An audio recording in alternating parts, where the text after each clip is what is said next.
Okay, there we go. That was Hod, and I believe that was around 2010.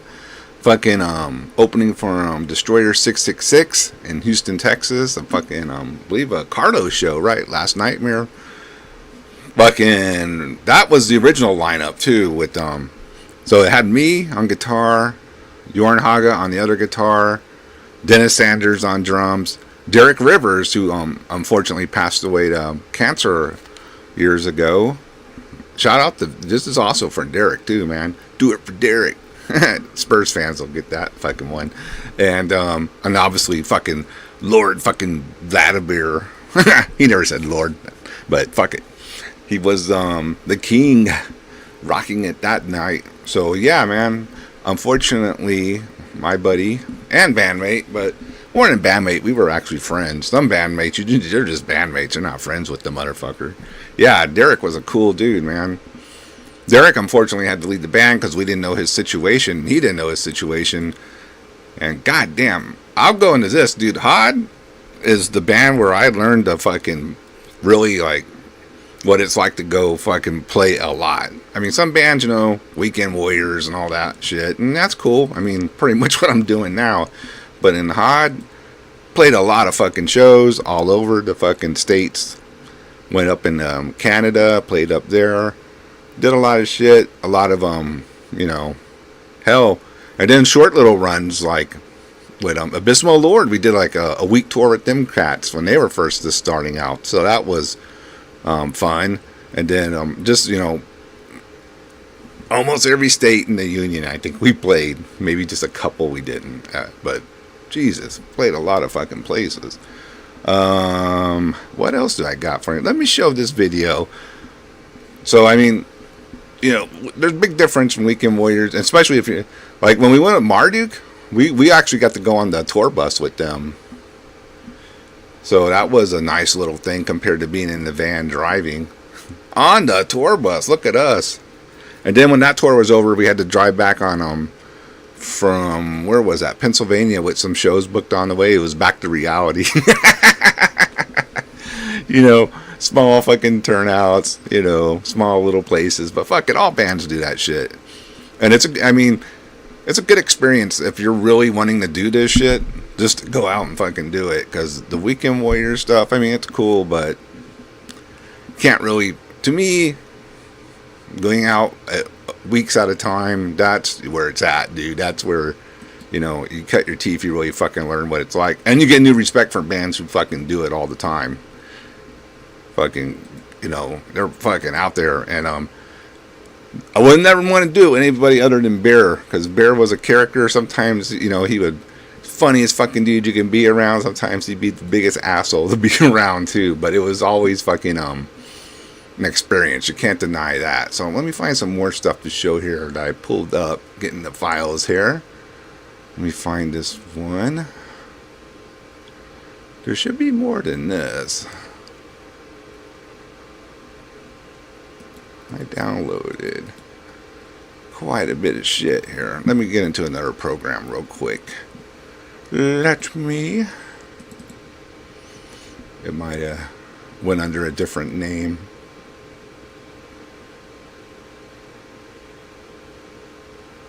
Looking it up real quick, sorry. Man, where'd it go?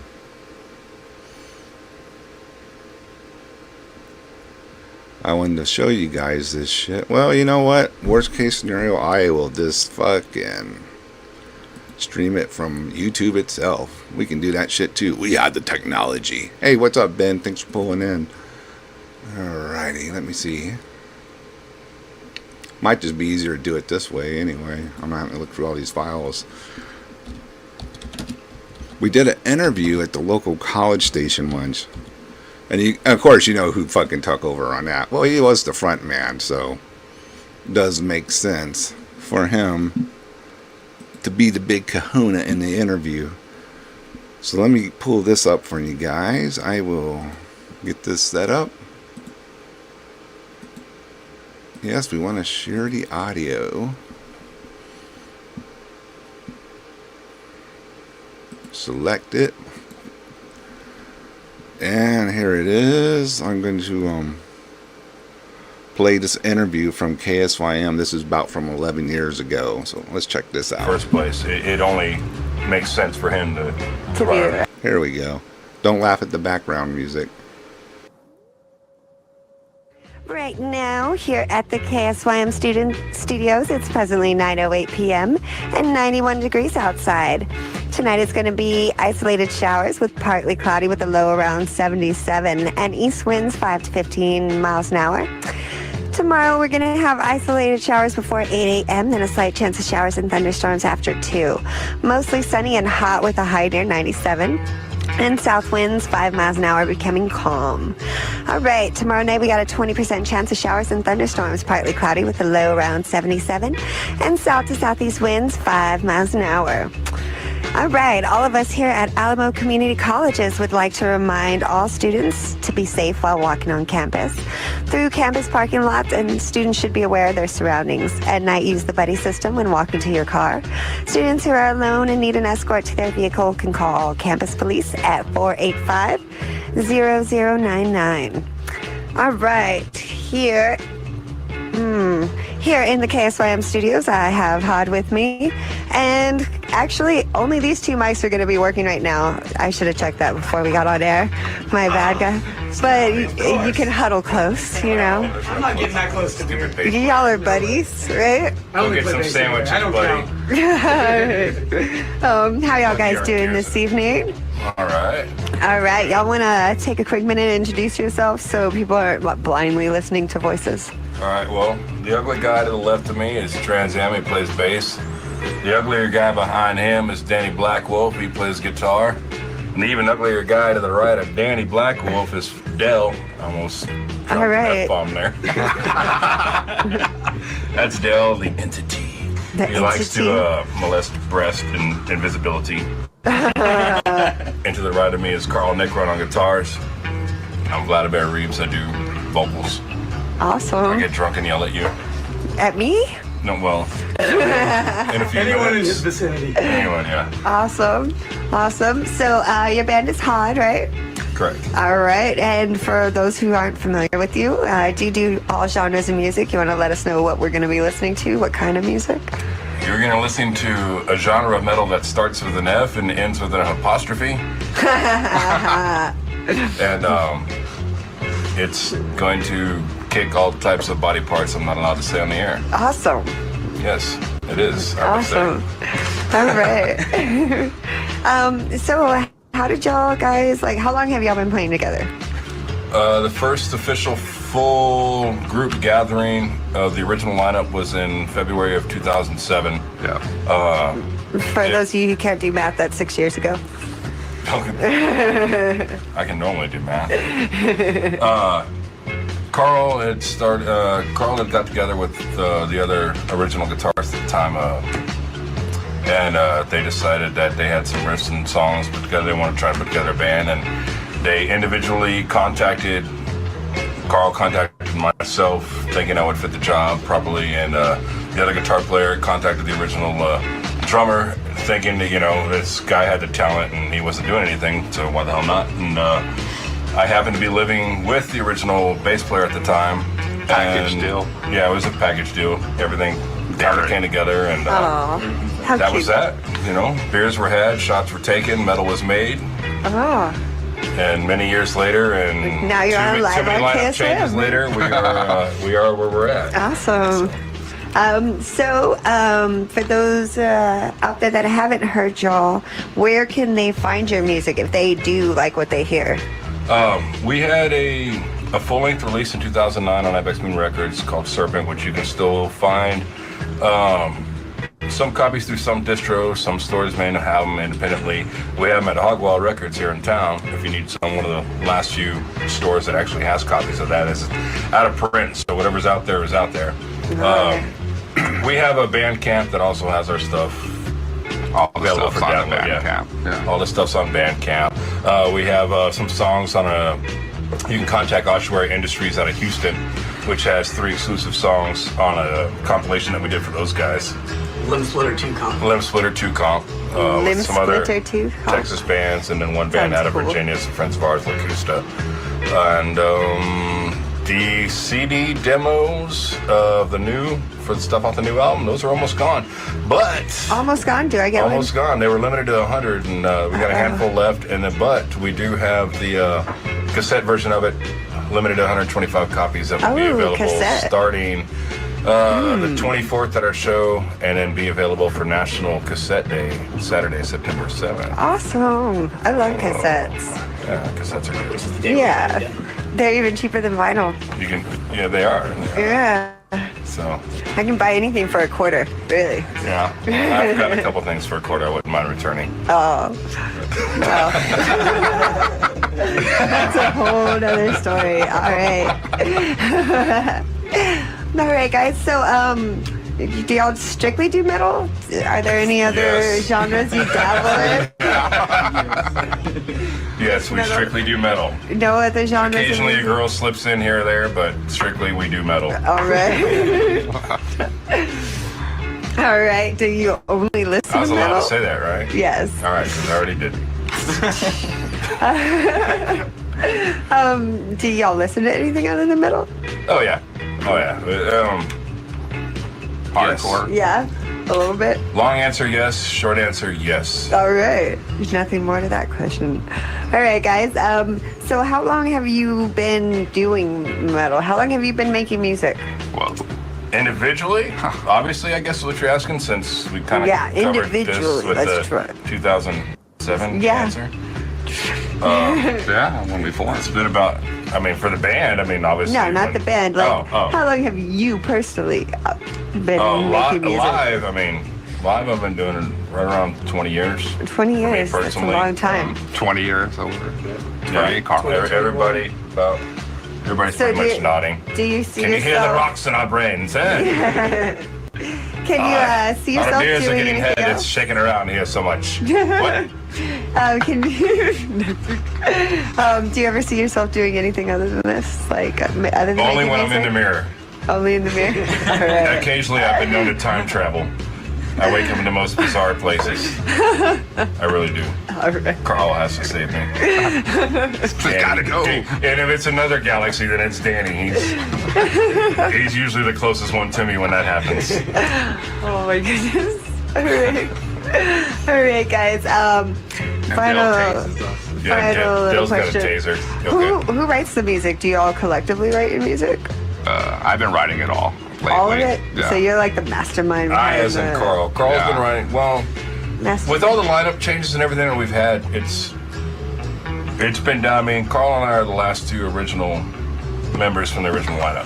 Therefore, and Carl being the one that half of the ones that initiated the band in the first place, it only makes sense for him to To be a writer. However, with the lineup that we have a confidence in all the soldiers. They're gonna in the start army, writing, and yeah. everyone's already started contributing to new stuff. But as far as everything that we have on the table now and that's been released, and stuff that we play live, it is all Carl's material musically. Yay, Carl. All right. Well, do y'all have any advice to like the young kids? I mean, we're known as a metal city. I mean, Quit being lazy. Play your own metal. Play your own songs, play your Yeah. own metal, and let me tell you, nobody cares who you are. Nope. You have to make them care. This music scene is so oversaturated with garbage and stuff, and everyone's sitting there thinking that they've done this before, they did this before, they did this, that it's bound to make this happen. No, nobody cares. Make them care. If you want to do anything, you have to make them care. It's not going to be handed to you, and if it is, you'll be gone in 2 years and just be another joke. Oh, man. That's my advice. And Okay. buy us beers and shots when you see us out. That's the best advice. It really helps your case. For Yeah. whatever. For whatever. Get in your good graces, right? All right, guys. So, we're about to send y'all over in the studio. Any final thoughts y'all want to say? And y'all have a show coming up on the 24th. Where's that at? Saturday, August 24th. Yeah, we are in August. We're at the Corova with our good buddies Witch Haven out of California and our pals from here in town, Aggravator, 3 other bands. It's Hog Wild is putting it on. It's going to be Jaime from Hog Wild's birthday. He's going to be like 87 or something. No, 42. Oh, 42. wow. And he's single, ladies. He's Oh single. my goodness. 87 and beer. Watch out now. And we also have No, a not show in beer. Austin, He can't grow a August full 30th. beard. August He's trying. 30th in Austin at Beerland with August Widower. 30th. The bass player is talking. It's about a If show. you want to travel up to... Go ahead. Here you go. We have a show in Austin, August 30th at Beerland with Blood Royale, Widower, and Scattered Remains. Beerland, where's that? It's on Beerland, that is my land.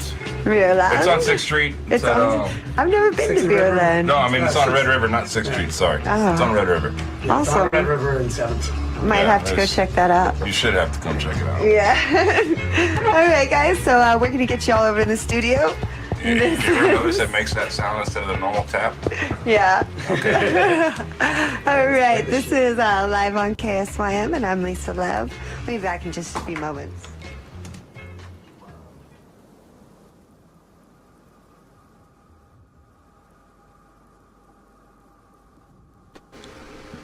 All right, as you can see, Beer knew how to take over the fucking room. Any room that dude fucking walked in, I swear, he would have a group of people around him hanging out. I was like, God damn, you just got here. Oh yeah, well, I met this dude, and now we went and had some shots. I mean, if you wanted to be Beer's friend, if you wanted to make a good impression on Beer right off the bat, go have some shots with him. That's like, he's gonna like you right off the bat. But you know what else is ruled about Bear is Bear rolled in different scenes, the punk scene, the doom scene, and he had another band called Pill Crusher. And I would have to say his best friend was in that band, and that guy is Marilyn, and he's joining us tonight, and I'm really happy he showed up because they're like fucking blood brothers. So let's bring them on. Marilyn, are you there? I'm right here, man. Can you hear me? I hear you fine. You hear me good? Yeah, perfect. Now, did that make you laugh? That was like total Beer, right? This, No, even if you want to get a word in edgewise, you see TA, he's all stretching out, trying to... TA's trying to promote. Beer's like, shut up. We have an interview that we did with Athena back live at the mix. And yeah, it was the same thing, we're all just there, and it's hilarious, you just let him take its form. That's him. That was him.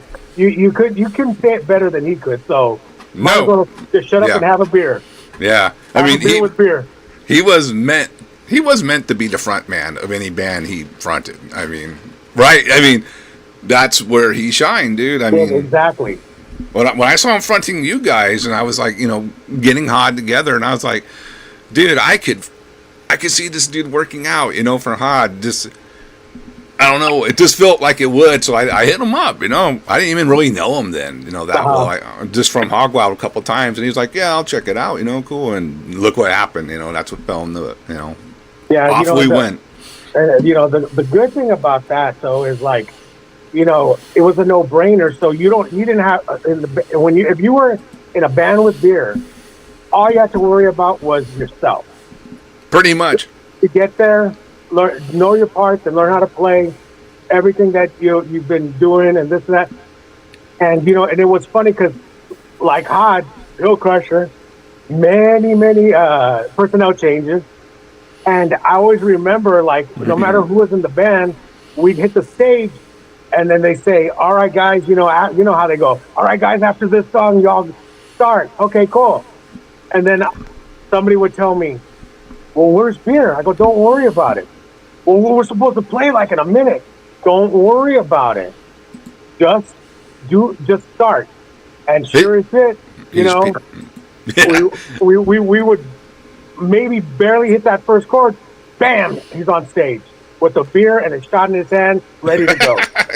And that's so true, because he did that to us all the time, too, because, TA or Zeus or whoever, not Danny. I think Danny was used to Beer. But where's Beer? Where's Beer? I'm like, he'll be here. He'll be here. Don't worry. And what's funny about that is, traveling with him was the same way.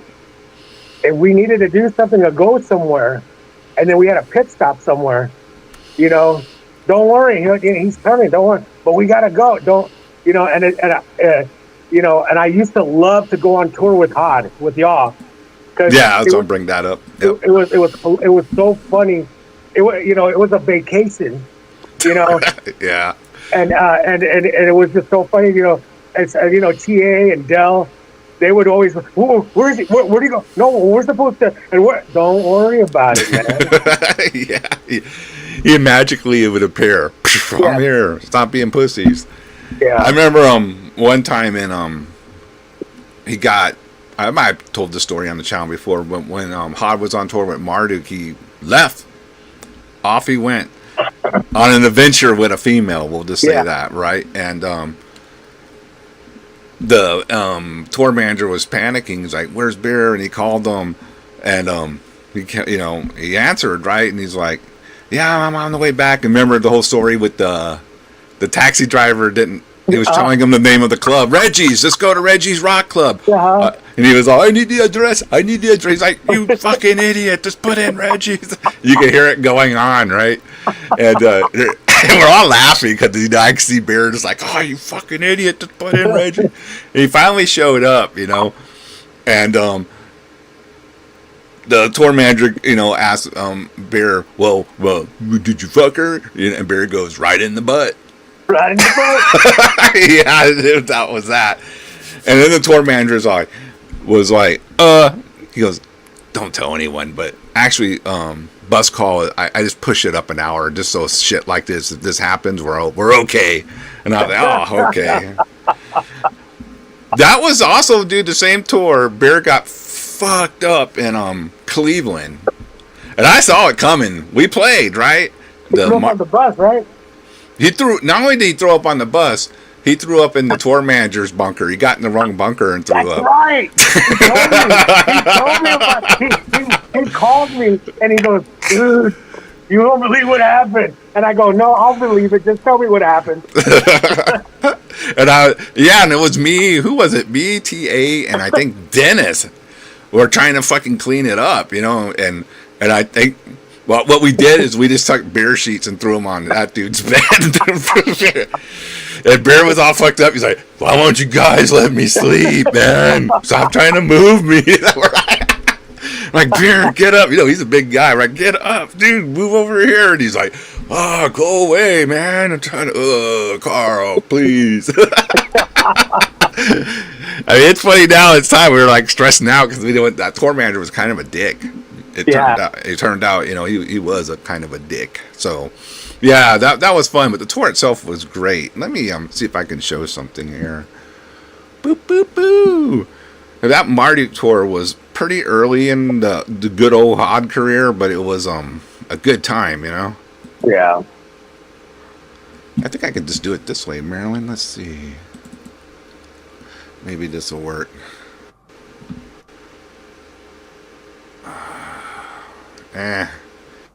Yeah, I guess we can do it this way. Let me see what this move over here. Yeah, I'm figuring out computers today. So you're smart. Let me just. I'm smart. SMRET. There we go. There's the Marduk tour.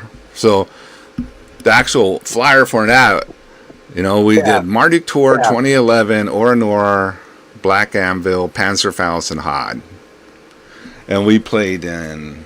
Well, no, we went to Baltimore. We got into the show, the Metal Fest at Baltimore. Oh, that's right. Yeah. That's where we picked up Oranor and Marduk because they were playing. And then we drove to Montreal, which was fucking great. Then Toronto was cool. Chicago was great. Detroit was great. That's where first place I ever been to where you went into a Taco Bell and it had like the glass wall.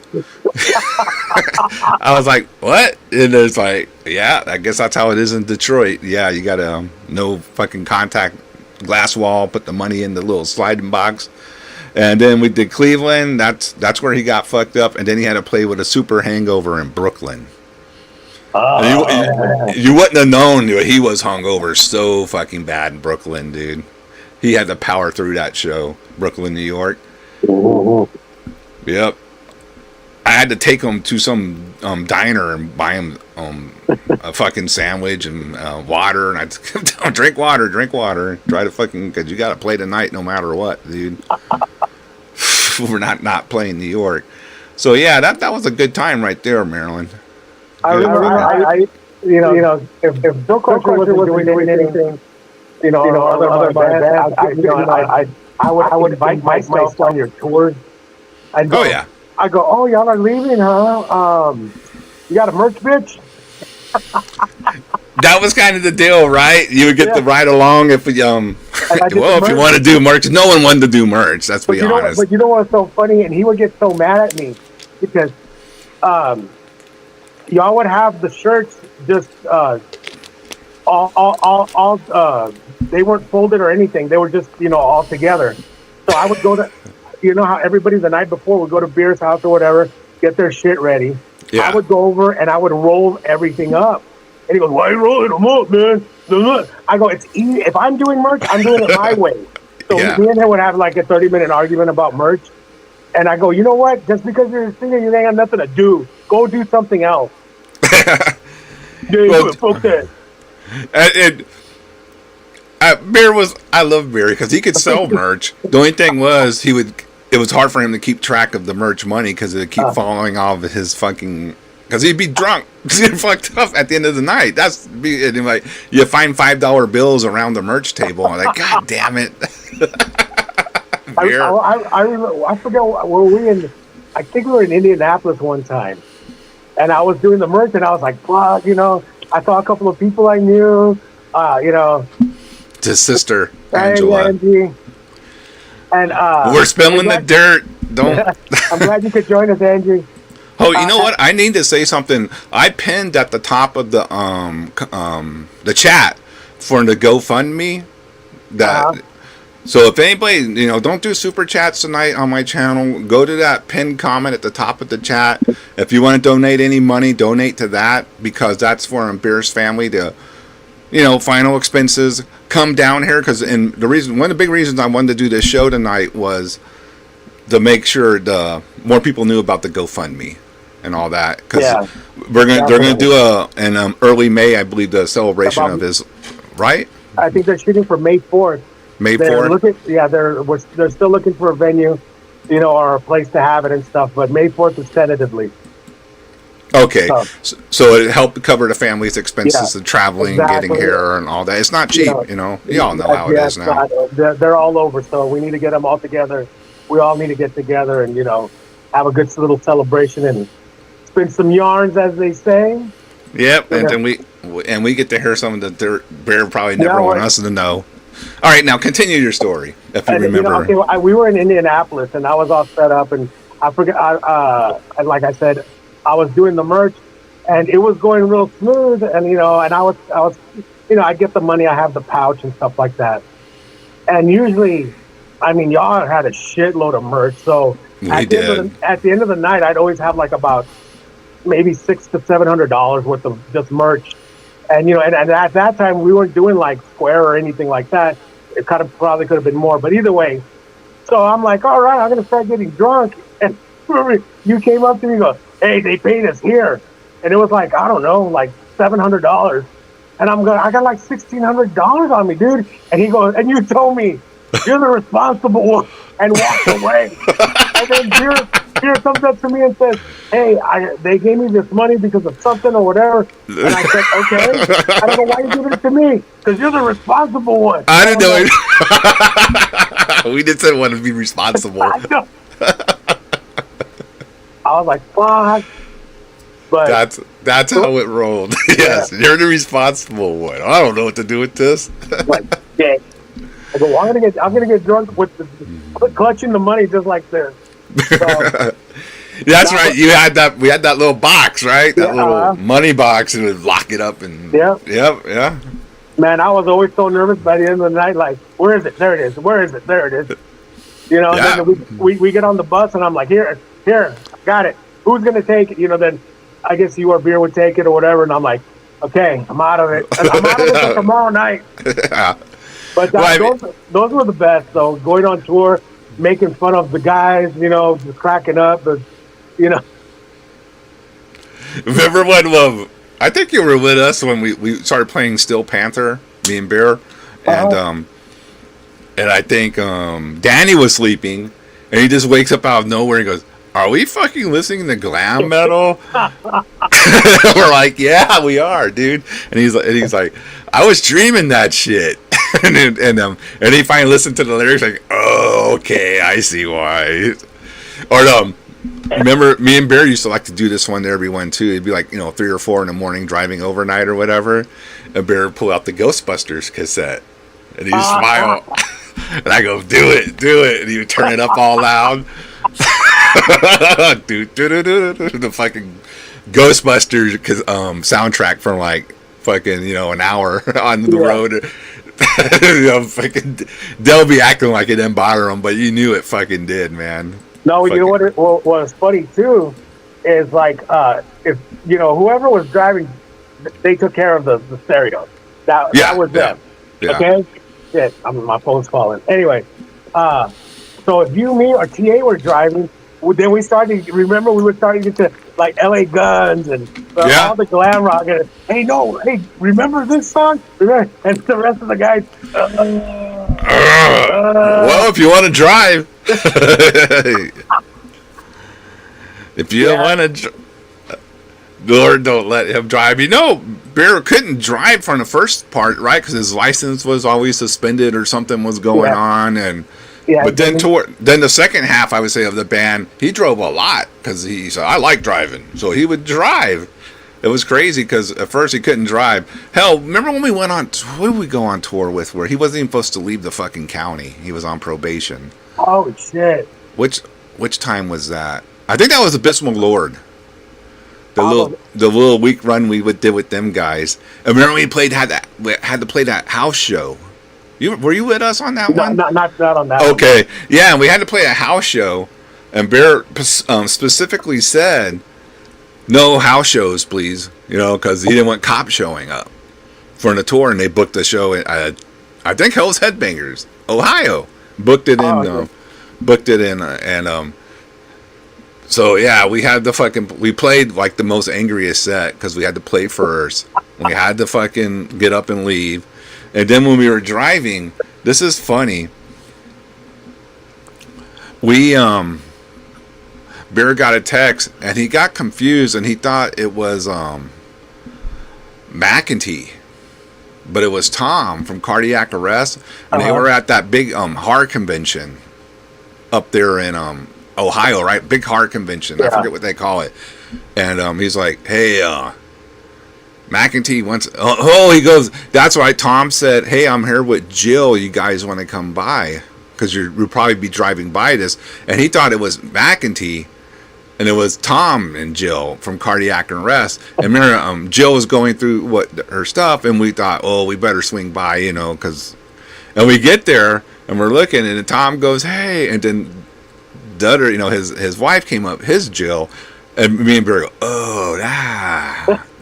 Well, anyway, it ended up being fun, right? Because people say we were with Jim too from Nunslaughter, and he said something like, "I don't even drink, so I'm going to have shots with this guy." And he knew beer, so we went to the bar because the bar was packed still in the hotel, and we were having shots, and and of course Dell's getting mad because everybody's getting messed up and everything.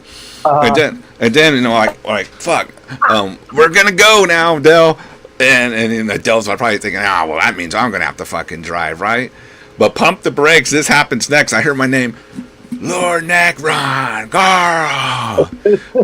I turn around like, who the fuck knows me here? You know what I mean? I'm looking, and it's fucking Killjoy. Oh yeah, from Necrophagia, yeah. And he's there like hanging on 2 girls like twice his size because he's so tiny. Yeah, and I'm all Killjoy, and I was like, "Oh yeah, I'm here." I said, "What the fuck are you doing here?" I explained the whole story, but yeah, it's this type of shit that would happen, out on the road, Yeah.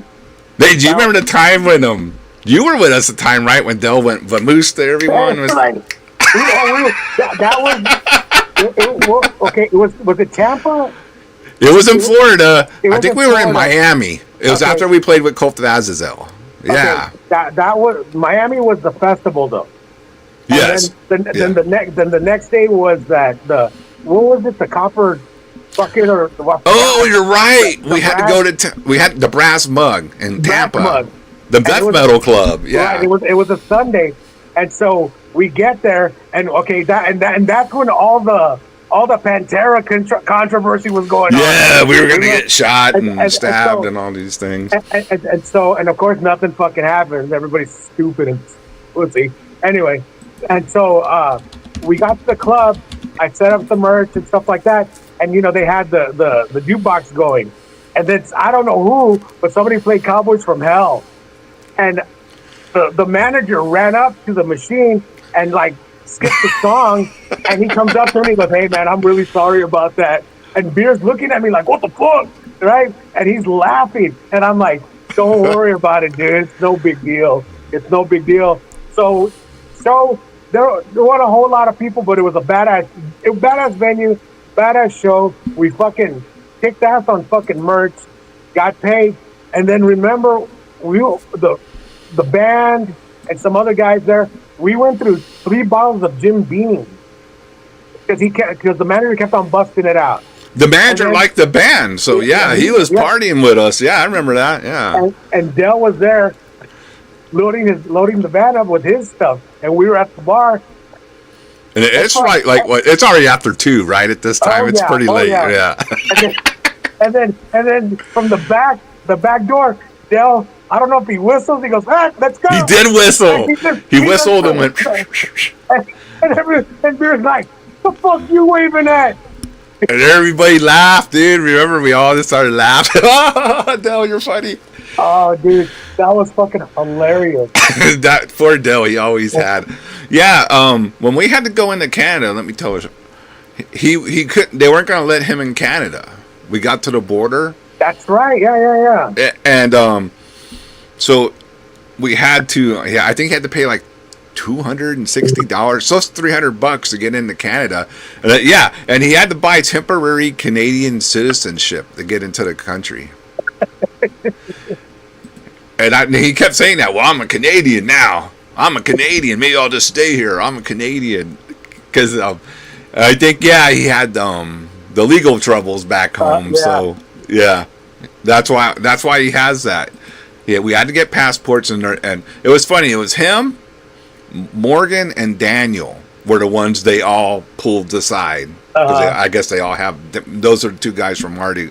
The 3 guys on the tour who were the bad boys who couldn't get in without probably having to pull some strings or whatever the case. But yeah, that was he had to buy temporary Canadian citizenship to get into Canada.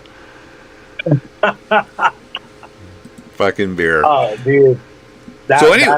Yeah, man. I shouldn't have been on tour half the time. Always.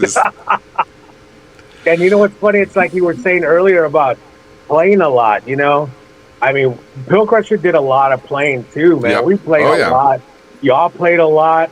And, and it was just so funny because he was in both bands and me and him were real close. So, and I was always, like at the hot shows and whatever. You were like a 5th member of the band or 6th member of the band, basically. Yeah. I told Beer, I'm so glad y'all don't suck, because you know how hard it would be for me to kind of avoid your shows. Yeah, I mean, that's one thing about Hod. I mean, we always fucking tried our best to to bring, as they say, bring it. You know what I mean? Like. Dude, y'all fucking ruled, man. It was fucking awesome. But Beer set the tone, I think, for a lot of that too. Yeah. He's like, remember when I didn't wear spikes one time, and he noticed, right? And then the next time we were playing, he goes, "Hey, no pussy shit, wear your spikes." And I was like, "Fucker, fucker got me, man. I can't even not wear spikes, man." And then didn't he make Dustin go buy shorts or something? He made Dustin go buy pants. That's right, pants. He was going to go on tour with Marduk with shorts.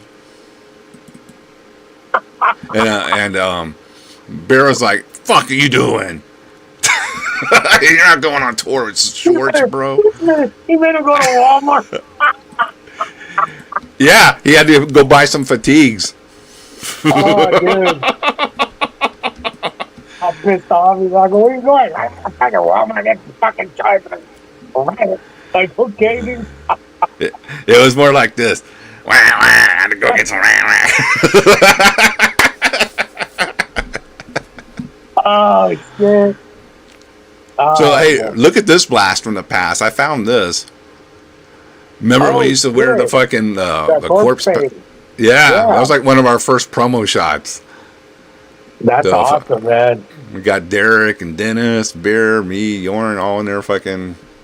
And then, like, I believe that lasted like what, maybe a couple months tops. And we all said, nah, no more of the corpse paint. And then it became just more like this. Yep. Yep. And then that was the Serpent, lineup. Mm-hmm. Derek with that badass Cryptic Slaughter shirt, though. Of course, Bear having to flick you off, because that's pretty much his main fucking thing. Yeah. Oh, yeah. This is another tour we did with Monstrosity. That's right. Yeah. And that was the original lineup tour, so that was cool. We jumped on this tour in Kansas City. Because it was the other two bands, Torn the Fuck Apart and Dreaming Dead, did like the other parts of the tour. So we were from that's where I met Paul. He's one of the guys. I don't know if he's in the chat, but he was he's in a band called Ka'ai now, or his band. We met him in Lincoln, Nebraska. We drove from Lincoln, Nebraska to Denver, Colorado, dude. Jeez. Salt Lake City. I think that one got canceled. No, Vegas got canceled. Then Los Angeles. I think that got canceled. A lot of these shows got canceled. Damn it. Well, shit, we had to drive from New Orleans straight to Miami, and we didn't leave New Orleans till 3:30 in the morning. I remember that's almost a 12-hour drive, I think. And oh man, that was a rough one, because guess who had to drive that one too? I was like drinking and having a good time. We all played Siberia, and I was eating at the little Russian place they had, the little kitchenette. Yeah. And I was eating and drinking and having a fucking good time and all this. And then, all right, here you go, Marilyn. What? Yeah, dude. Were you at that one, Rotten Punks? That show was a good show. I remember the Mesa, Arizona show. Some shows I don't remember at all, but then some shows I remember. And I remember the Mesa, Arizona show being a good one. No, I wasn't at that one, though. No, he was talking about from the Monstrosity tour flyer. Yeah. So, yeah, we did a lot of fucking shows. Pretty sure he was there. He's from that area, so that's why. Well, no, I don't want to show it again. Come on. It's a professional show now. Right. I have to limited storage, so I have to delete overlays and add them. It is what it is. Here's this is one of my favorite pictures of me and him. This is from Dallas one time. Yeah, that's a good one. Yeah, one of my favorite. It kind of captures what it was like hanging out with fucking Beer all the time. Yeah. My friend Allie took that one. Shout out to Allie.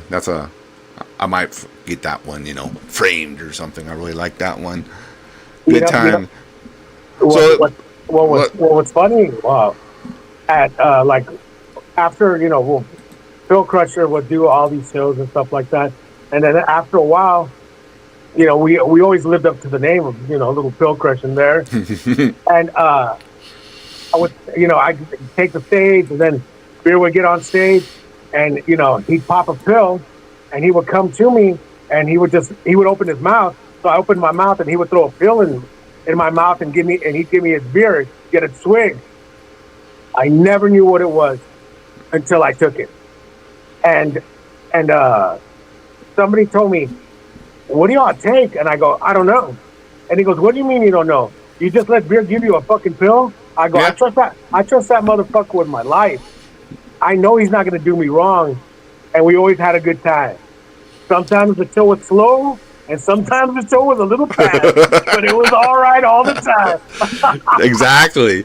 I have to be honest. He got me into a little pill popping on a while there, especially during the Monstrosity tour. Uh huh. And you remember, he'd always show up. Who wants some candy? Yeah. And I was like, fuck, give me one. But yeah, you couldn't just take it. You had to do it with a shot. Yep. All the Yeah. time. No water or soda or some bullshit. You had to have a shot to, to take your candy.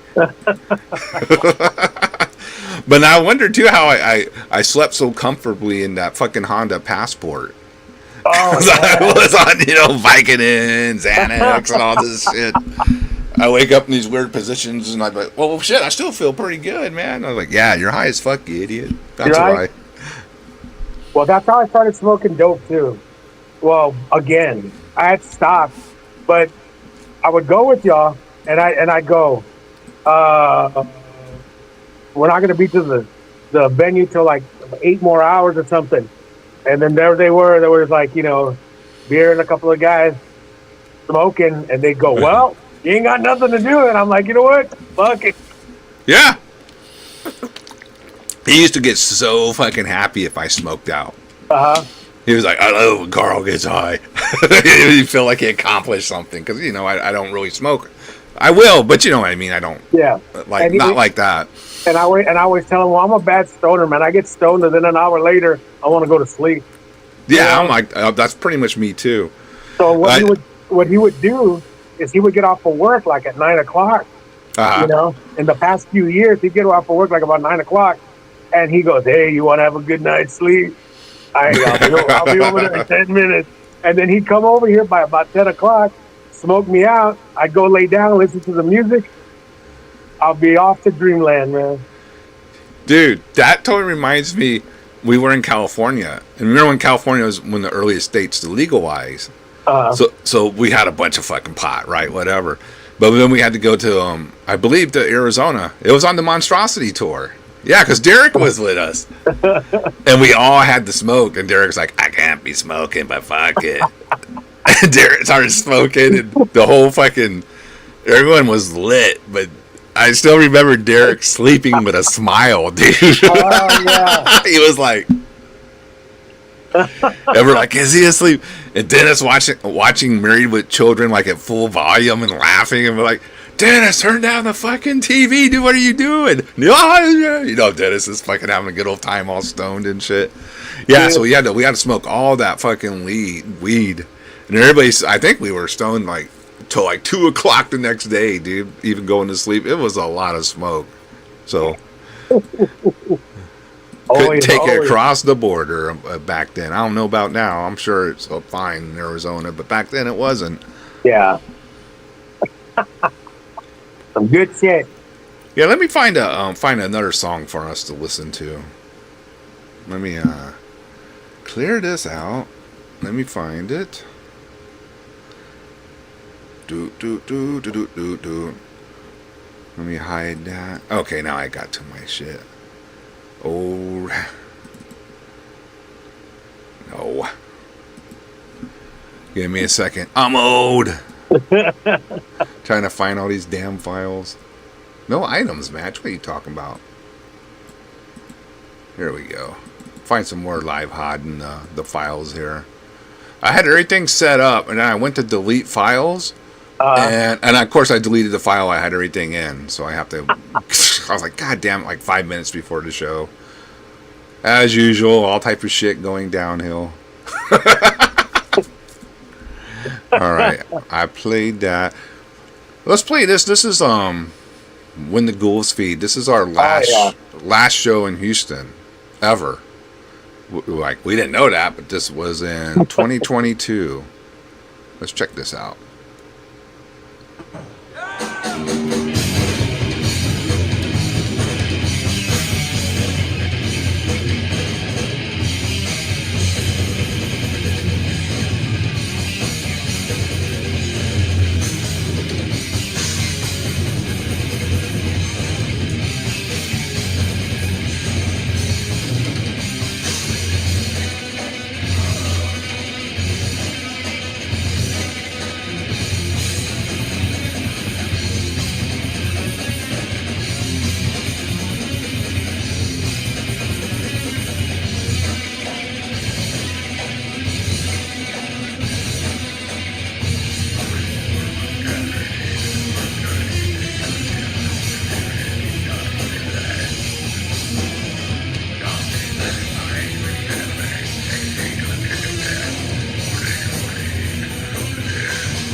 Okie doke. I think Maryland dropped off, but maybe he'll come back. I don't know. But anyway, yeah, that was in Houston, dude. Headbanging and moshing, like old Johnny said. Yeah, let me. Bear was a good guy who was cool. Every time I talked to him at Hogwild, we hung out with him and his other band, Pill Crusher. Ah, you just missed Maryland. He was hanging out with us. Yeah, dude. That was another great thing. Bear worked at Hogwild, so always would get good connects, because he was in the store, babe.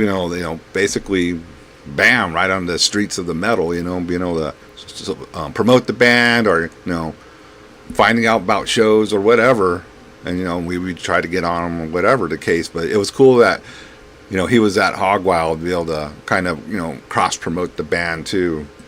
While he was there, I don't think he tried to do it like too fucking awfully like some people would, but he would do a good job. Let's see what else I can show you guys here. And again, if you can contribute to the GoFundMe, it's pinned at the top of the chat.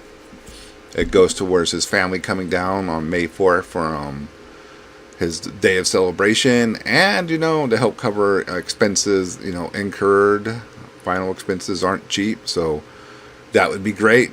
Any amount, it doesn't have to be a huge, it doesn't have to be small, just whatever you want to give. It just goes towards helping a great cause. and getting his family is all over the country. It's going to be a thing to get them all here. All right, so if Marilyn was here, he'd be happy because this is one of his favorite songs. This is from God of Darkness and Winter from Serpent from Central Illinois Metal, Illinois. Don't want to get in trouble with my the Midwest. Central Illinois Metal Fest from 2011. Let's check this out. This is a fun show.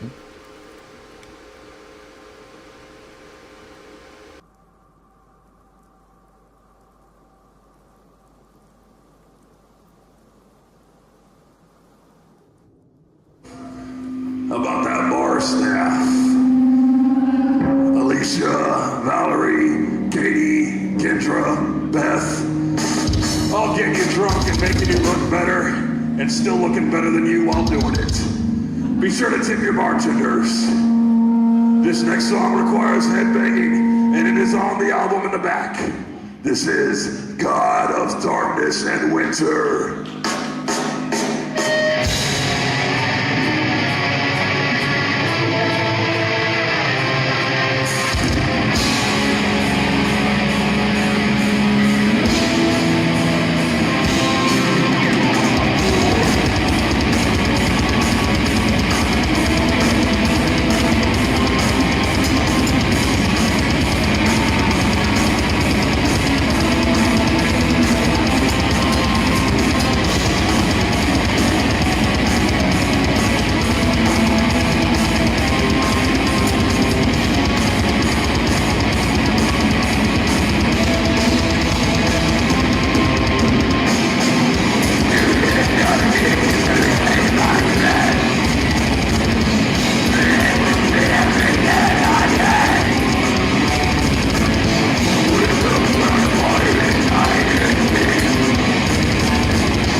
There you go, man. That was Central Illinois Metal Fest. And what? Add to stage. These.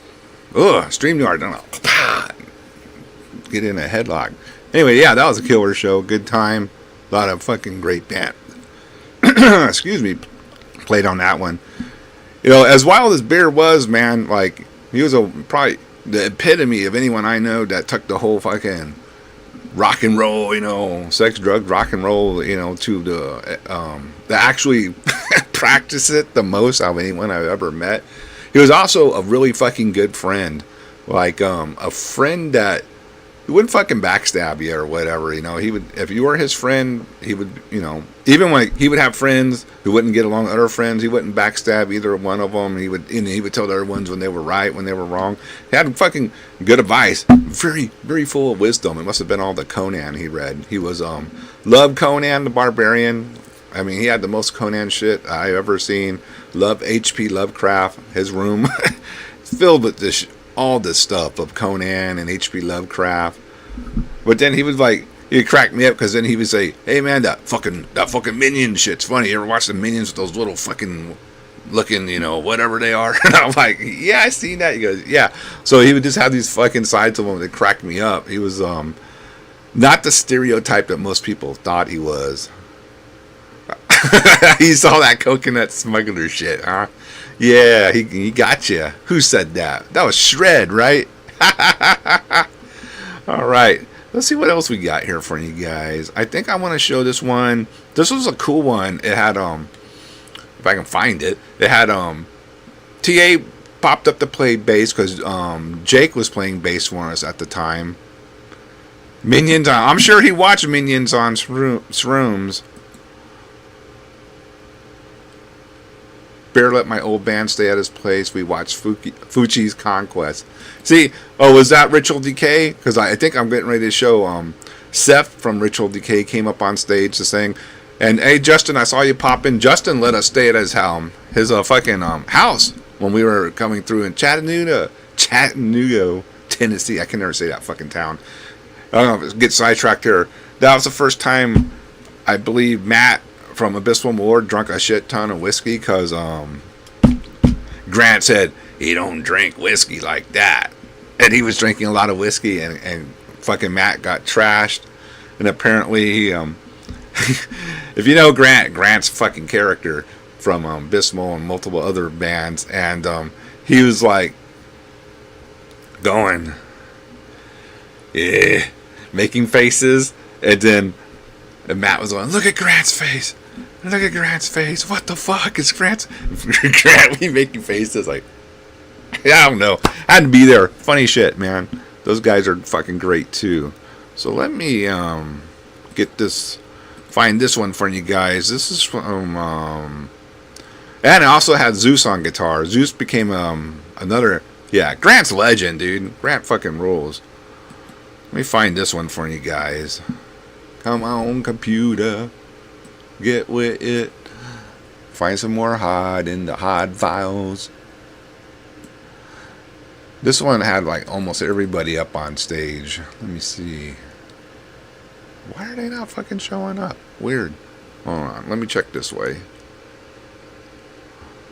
Yeah, these should be there, man.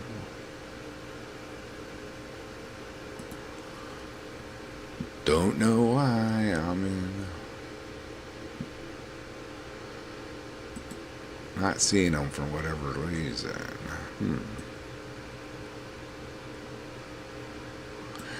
Let me try it this way. See if we can pop it up.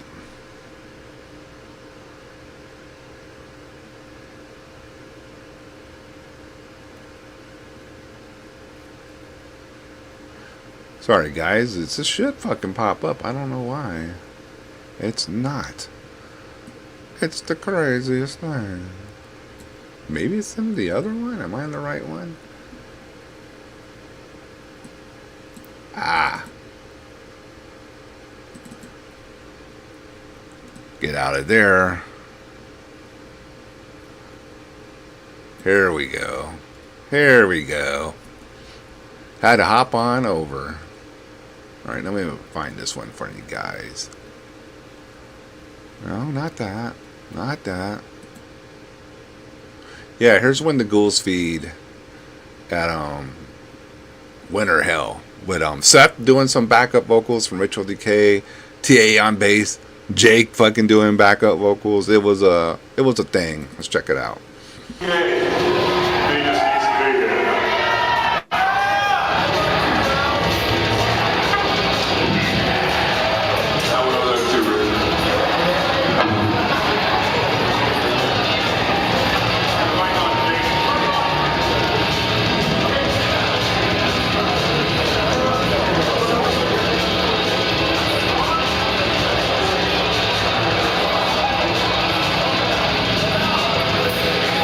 You.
damn.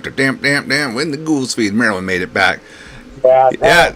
little technical difficulty of the puppy kind. Oh, was it? Jezebel. Jezebel causing problems again, huh? Dude, I tell you. That's awesome. But I got it back on the stream and saw two of the best frontmen in metal, man. Beer and Seth from Ritual Decay. Yeah, for sure. Yeah, Dude, Seth is just I a monster, dude. I didn't even know that was going down. I had no clue. Oh yeah. Yeah, I think Bear told me like right before we went on, said, "Oh, Seth's going to sing a song with us." I was like, "All right, cool." And then we put TA on the spot because he didn't even know, right? Hey, TA, you're going to play "When the Ghouls Feed" tonight.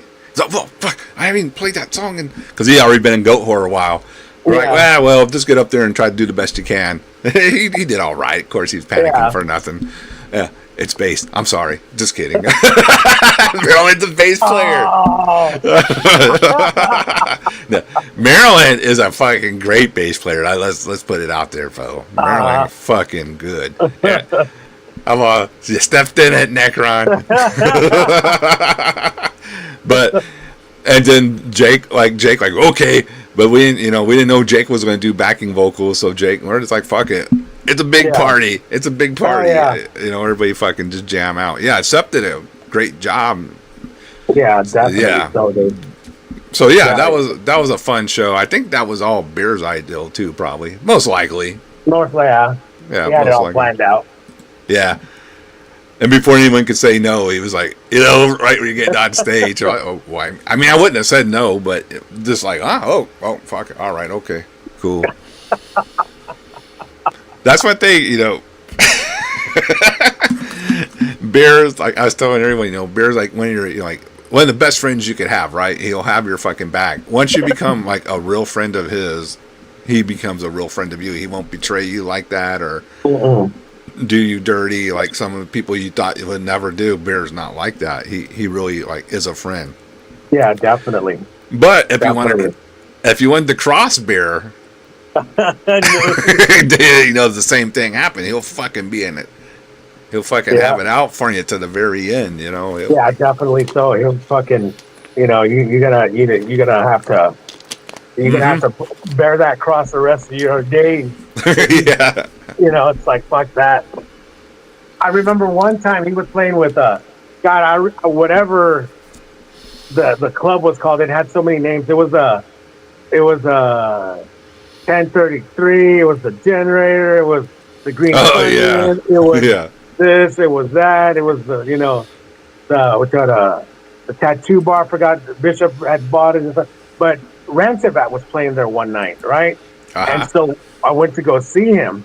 And you know how they, when people don't know what juicing is, they break a bottle and they, like in wrestling, old school wrestling. Bear would do that. Make themselves bleed from the forehead. Well, he was juicing that night, right? Him and Whiskey Rebel, and I don't, and so I was up there, jamming out, and there he starts, he gets his hand, and in the light, it's just glistening with blood, and I'm standing there, and I kind of look to the side away, and then when I look back, all I see is his hand do this. On my face. And I turned to my girlfriend at the time and I'm like, well, there it is. Can't do anything, I'm covering Bear blood now. Great. I walked to the bar and Tina gives me a towel. She thought I started, bashing my own forehead. I go, hell no, this is all beer blood. So that Bear, dude. That I guess that elevated the friendship even more. Yeah, you became, like it or not, you were a blood brother at that point. Did I even say that? Yeah, Bear also fronted Rancid Vat, like since what, the 2000, early 2000s? I can't even remember, Maryland. God, he's been with them for years. God, I can't even remember.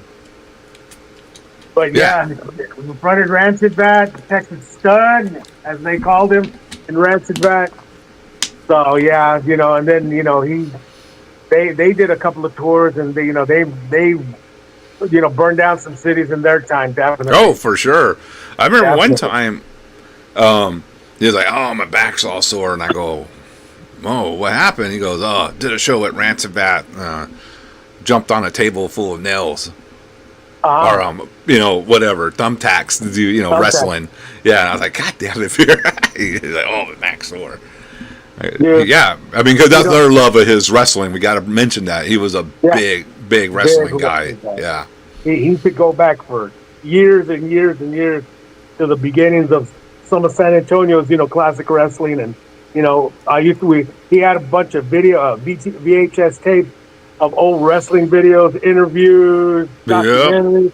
We would get a couple of cases of beer, a couple of bottles of whiskey, and we would stay home at his house, or Stick was around, whatever, and we would just stay there all night watching wrestling. Wrestling. Yeah, that's right. Okay. I remember and we'd have the pay-per-views at your house or my house. Yeah. We fucking get together wrestling, and he'd get all mad. This fucking WWE putting this asshole on top. I can't believe it. This is a disgrace. I loved it. And I was just like, yeah, no shit, right? And I just want to fucking egg him on, I got this fucking bullshit. It was great. I loved that shit. It was always fun, to have you guys come over and watch the pay-per-views and do all that shit. Yeah. Yvonne cooking and stuff, hell yeah. Yvonne would cook way too much food, but that'd be great because then we could just eat too much. Yeah. Beer goes, hey, did you eat? I go, hell no, I'm waiting to go to Carl's house. Yvonne's cooking. I'm going to eat all that food, man. Tacos, right? She'd go over crazy with the tacos and shit. Hell yeah. She'd be like, I don't have any more veggies to over out. And like, we don't care as long as you got the meat and cheese. That's all that matters. Because we second or third servings, we would wipe out all the the veggies. I remember one of the many times he was here and I made something to eat. Just out of the habit, I'm like, hey, did you want a salad? And he looks at me with disgust, like, he goes, it's like you don't even know me. That sounds just like him if you asked him something like that. Oh my God. How dare you insult me with such a question? Von Erichs, we grew up watching them. Yep, he always talked about the Von Erichs. Yep, Iron Claw. He loved it. Yeah, we had, I'd have some stories. My dad had got me into lucha libre when I was real little, Mexican wrestling and the high flyers, and he knew about all of that too. Then we talk about it's insane. He was an encyclopedia of wrestling. Yeah, like he knew his shit. Like, I like to see him. There's a guy in here, Tone and Rich, who are from New York. Oh, man, if they could have fucking talked with beer when wrestling, that would have been a glorious conversation to see all them guys get together and talk. Oh, man. Yep, definitely, man. A veritable encyclopedia of it. Do you remember when you went to it with us, right, when he got everyone kicked out of the WWE show? Were you with us on that one? No, I didn't go on that one. Okay. So, God... We go to WWE. It's on Monday Night Raw. These are from my job, by the way. I get all these tickets, right? Pretty good seats. So, okay, I'm trying to remember who went. I know it's me, Yvonne, Bear, Derek. Did Dennis go? Dennis might have went. I can't remember, but we were there, right? And then, who was it? It was The Miz and John Morrison. He stood up. John Morrison. Yeah, he hated John Morrison. Of course, Yvonne loved John Morrison. And she's like, "Oh, don't boo him. I liked it." He's like, he gets up, starts shooting the finger. "Fuck you, Morrison. You're a fag." All this, just yelling all this stuff. And of course, it's WWE, right? It's not like South Texas Wrestling 1988. It's WWE. So of course, the ushers freak out. And they come up, and they're telling him, stop. Can you stop doing that? And of course, there's a sign that says I can't do that. If it's not, if there's no sign saying I can't do that, I can do it. And he starts flicking them off again, and the ushers are like freaking out. And then And we're just like, oh, damn it, Bear. You're going to get us kicked out. And it was a great show because Flair was there, Undertaker was there. It was like, it was like packed, a packed Monday Night Raw. At least it was towards the end that he got. And, of course, Bear County sheriffs come, and they're like, and he's like telling them, there's no sign that says I can't do that. If it's not posted, I can fucking do that. And he starts flicking them off again. And of course, they want to take him. He goes with him. He's not making a scene. Then he just sits down at the chair, like on the outside of, like in the hallways or something was out there. I forgot where. He sits down, and they go, oh, and he goes, yeah, it was Dennis. It was fucking Dennis. Was now I'm gonna remember why. And the sheriffs are all, what are you doing? And going, sitting down. And they're like, well, sir, you're gonna need to leave. He goes, where's the sign that says I can't do that? He's back to that again, right? Where's the sign? And Derek's like, Bear, come on, man, let's just go. You don't want to get fucking arrested for flicking them off. Come on. And Bear's like, rah, rah. And Dennis goes, and Dennis is not gonna give away names, but Dennis's dad was a big sheriff guy. And he goes, hey man, y'all might want to cool out. My dad's blah blah blah blah blah. And they all looked at each other because they're like, oh shit. And and then their attitude changed real quick. They're like, sir, they asked us and they got real nice about it. And Barry, I don't fucking care anymore. I don't want to go. This is gay and blah blah blah. And we left. That was the end of the night. That was the Bear. And, and Yvonne was like, well, at least I got to see John Morrison. Of course. She was still happy. That's all she was there for. Oh, dude, she loved him and with his hair and him, doing his thing and all that with how fucking John Morrison was. Yeah. Yeah, he was, the funny thing is, it's all we don't mind it. This is Angela saying she wants to thank us, and hey, man, I want to thank him for letting me be his friend because I know I'm never gonna have a friend like Bear again. He's one of a kind. Even John McEntee, of all people for Incantation, told me in a message, Bear was one of a kind. There's not gonna be another dude like Bear. Never. Fuck no. Yeah. So it's my pleasure just to know him, to be his friend. Yeah. But anyway, back, that was Bear. You never knew what you're going to get. You're going to have fun, and something's going to happen, right? Yeah. It could be good, it could be bad, but it'll be a story years later for sure, And even when it was bad, it was still kind of funny.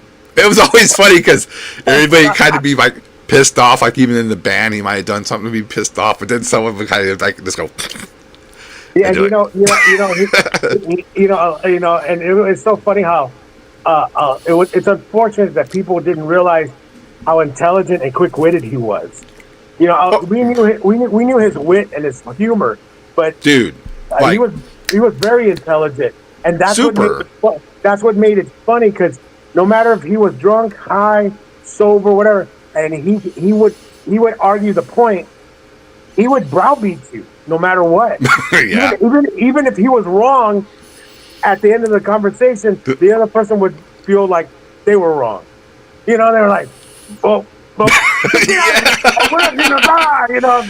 used to do that to poor Dennis. And I think that's what drove Dennis out of the band the first time. He would even Dennis was right, he would just be so frustrated by the end of it because, like you said, Bear would just browbeat you to death. Well, that's because, blah, blah, blah. And he would have and you're right. It's people who don't never really got to know him or, just want to see the stereotype of how he looks. The dude was so fucking well read. Yeah. That's all Bear did, dude. A lot of, towards, later, he just liked to read. He just liked to read, man. He just read. And I mean, his book collection is insane. He didn't waste his time fucking around on the internet or doing shit like that. He read, he liked to read. Yeah, he did. And he read a lot of good stuff, And of course he was into, the Conan and now I'm gonna forget Robert's name. The Howard. Robert E. Howard, yes. Yeah. And I went to one of the Howard days with him, Claxton, and I think Stick was with us too. And I didn't know. I knew some of it and some of the stuff that they did. And we went to the panels and the discussions and stuff. And Wait, is this Dell? Who is this? Verify me at least once every band practice. That was Dell, right? Well, I don't know because they always say you're fired, Dell. I don't know. Announce it yourself, because I know Dell got fired all the time. Dell would get fired on his day off from beer. He called him to tell him he's fired. You would get mad at something that went wrong, and he goes, "Fuck this! I'm gonna call Dell and fire his ass." Cheers, Angela. Thanks for stopping by. We'll see you in May. Yes, definitely. We love you, Angie. Thank you. And it was just so interesting because anybody, they had the panel discussing whatever book, venture, whatever, and he would chime in, and I just used to love to hear everybody, especially like with him too, talk about and talk fluently about that topic. And I was just like that, and it was so interesting. And then we would go to the library, there were smaller discussions, and you could also play games like, chess and stuff like that. And that was, those Robert E. Howard days were really, really cool. It was really cool. He always wanted me to go, and now, a lot of regrets now. I should have went, because he always wanted me to go with those things with him. Yep. So you should go, man. It's fun, and you'll have a good time. All type of Conan stuff and Frazetta. Conan and Frazetta. Definitely. Yeah, if you're into that, carry on the beer legacy of going to Howard days. What in Plains? Where? Plains, Texas, something like that. We're all the bevy of misinformation here. It's somewhere in Texas. It's called Howard Days. You can look it up, and I forget where it is. I think it's a couple hours away. Real pretty town, little town. You can tour his house, and they have a bunch of little plaques and stuff you can read about everything what he did and how he did it. A lot of panel discussions, and then since they have Howard Days, they also have a little festival in the park, and they got food and music and just it's for individuals, and it's for you can even take the family there. It's awesome. So it's an event like that. And we can't forget too his other main love, Lord of the Rings. Oh yeah, definitely. Tolkien. That's if you were into that, any of those subjects that we talked about, better be your buddy, because he loved Tolkien and all that as well. He was hardcore. He loved Tolkien and Tolkien. Yeah, he did. I was telling my chat one time. He fucking did 4 pokins in one days with different chicks. You remember that? I was like, God damn, Bear. I was just getting, messages, another one down. And Bear didn't lie about stuff like that. He didn't care. If he was not going to do it just to, make him build himself up. It was true, if he did shit like that. That's when, things, he was a fucking truthful fucker, man.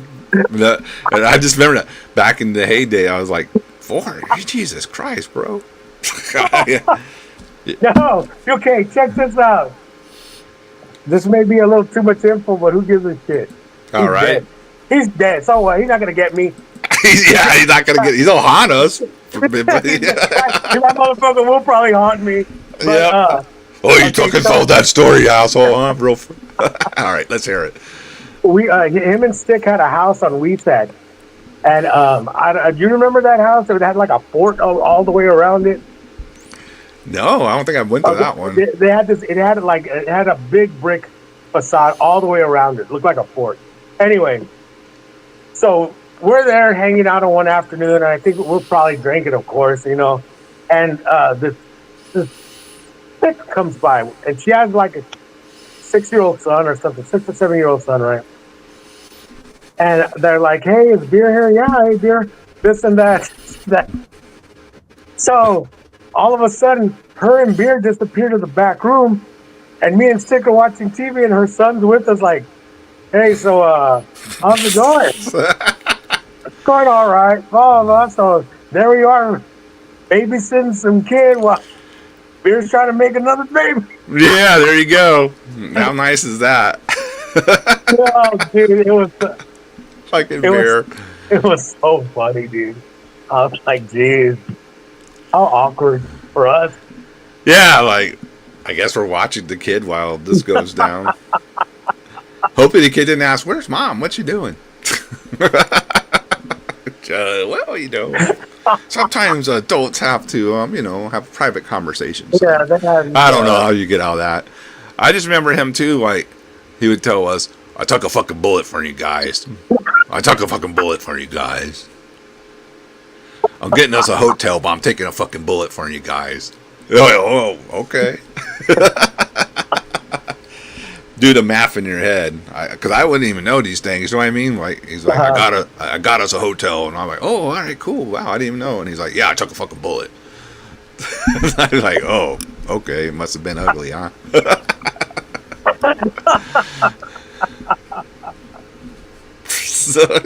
Oh, dude, that's hilarious. Remember when he fucking was performing with the broken leg? Yes. Oh my god. I remember we did a show at, what was that bar called? Oh no, of course, the 1011. And I don't know if it was called the 1011 still, or anyway, but Pill Crusher did a show there. And I think it was me, Jude, and Jeff, and of course Beer. And he had the cast on, and he already had the surgery and all that.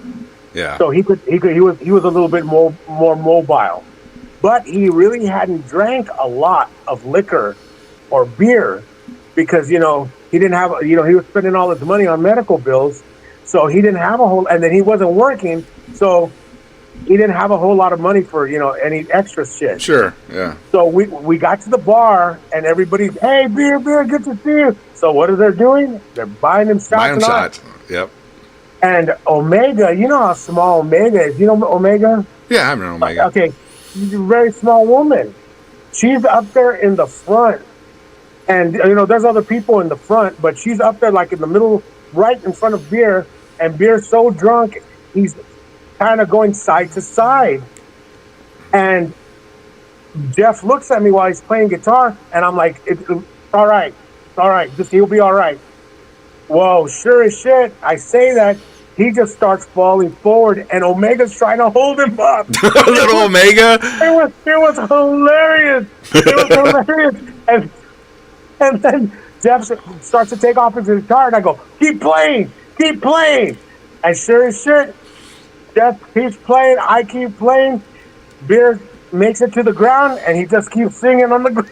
That sounds like him. Dude, I like when he, like, Mineshaft, I think he got pretty trashed one time we played there, right? Oh, God, yeah. You remember the Mineshaft? And speaking of fruit got trashed at the Mineshaft, that's a story for another day. That's the fruit episode. Yeah, the fruit episode, Fruit's Adventures.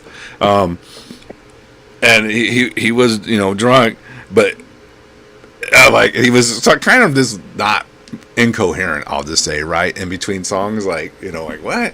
But then he saw the waitress with they had the waitresses there with the short shorts. Yeah. And he just started going, "We like short shorts. We like short shorts." Out of and then it starts doing the kick. And I'm like, this is how I'm spending my night. Yeah. Yeah.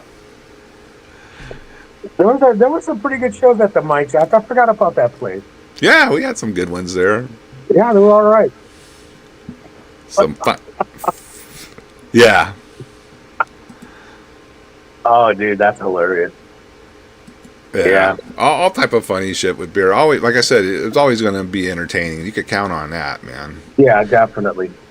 Let me see if I got any more fun stuff. I'm going to show that KSYM when we were in the studio. Oh, yeah, the live one? Yeah, the live in the studio. What did y'all do? Do you remember?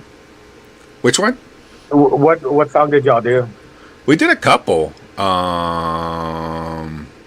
Smoke Will Rise. Yeah, I love that song.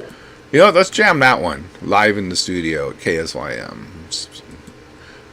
Oh, you know, I forgot to mention too before I go that one at the Karoba that I showed with Seth and everybody. That was also Kevin on drums. Remember Kevin? That was like probably one of his Kevin best. O'Rourke?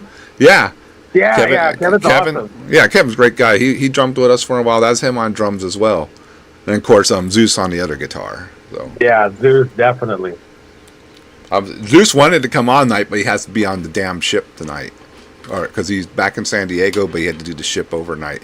He said he'd listen. He might come in. We never know, but That'd be cool. That'd be cool. yeah, it'd be cool to hear from Zeus. Let's check this out.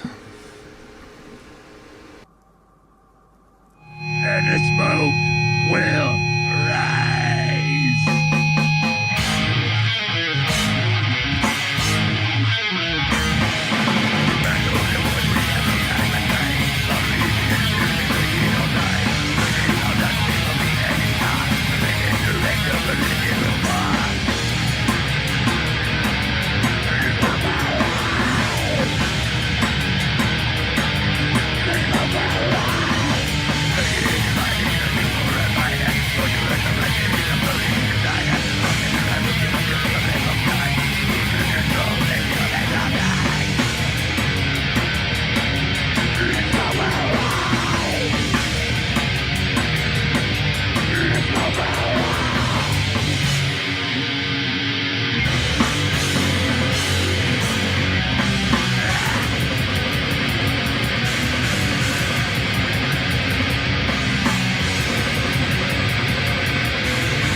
No, whoa, let me fix that real quick. There we go. All right, so yeah, that lineup was me, TA on bass, Danny on guitar, Dell on drums, and of course Bear.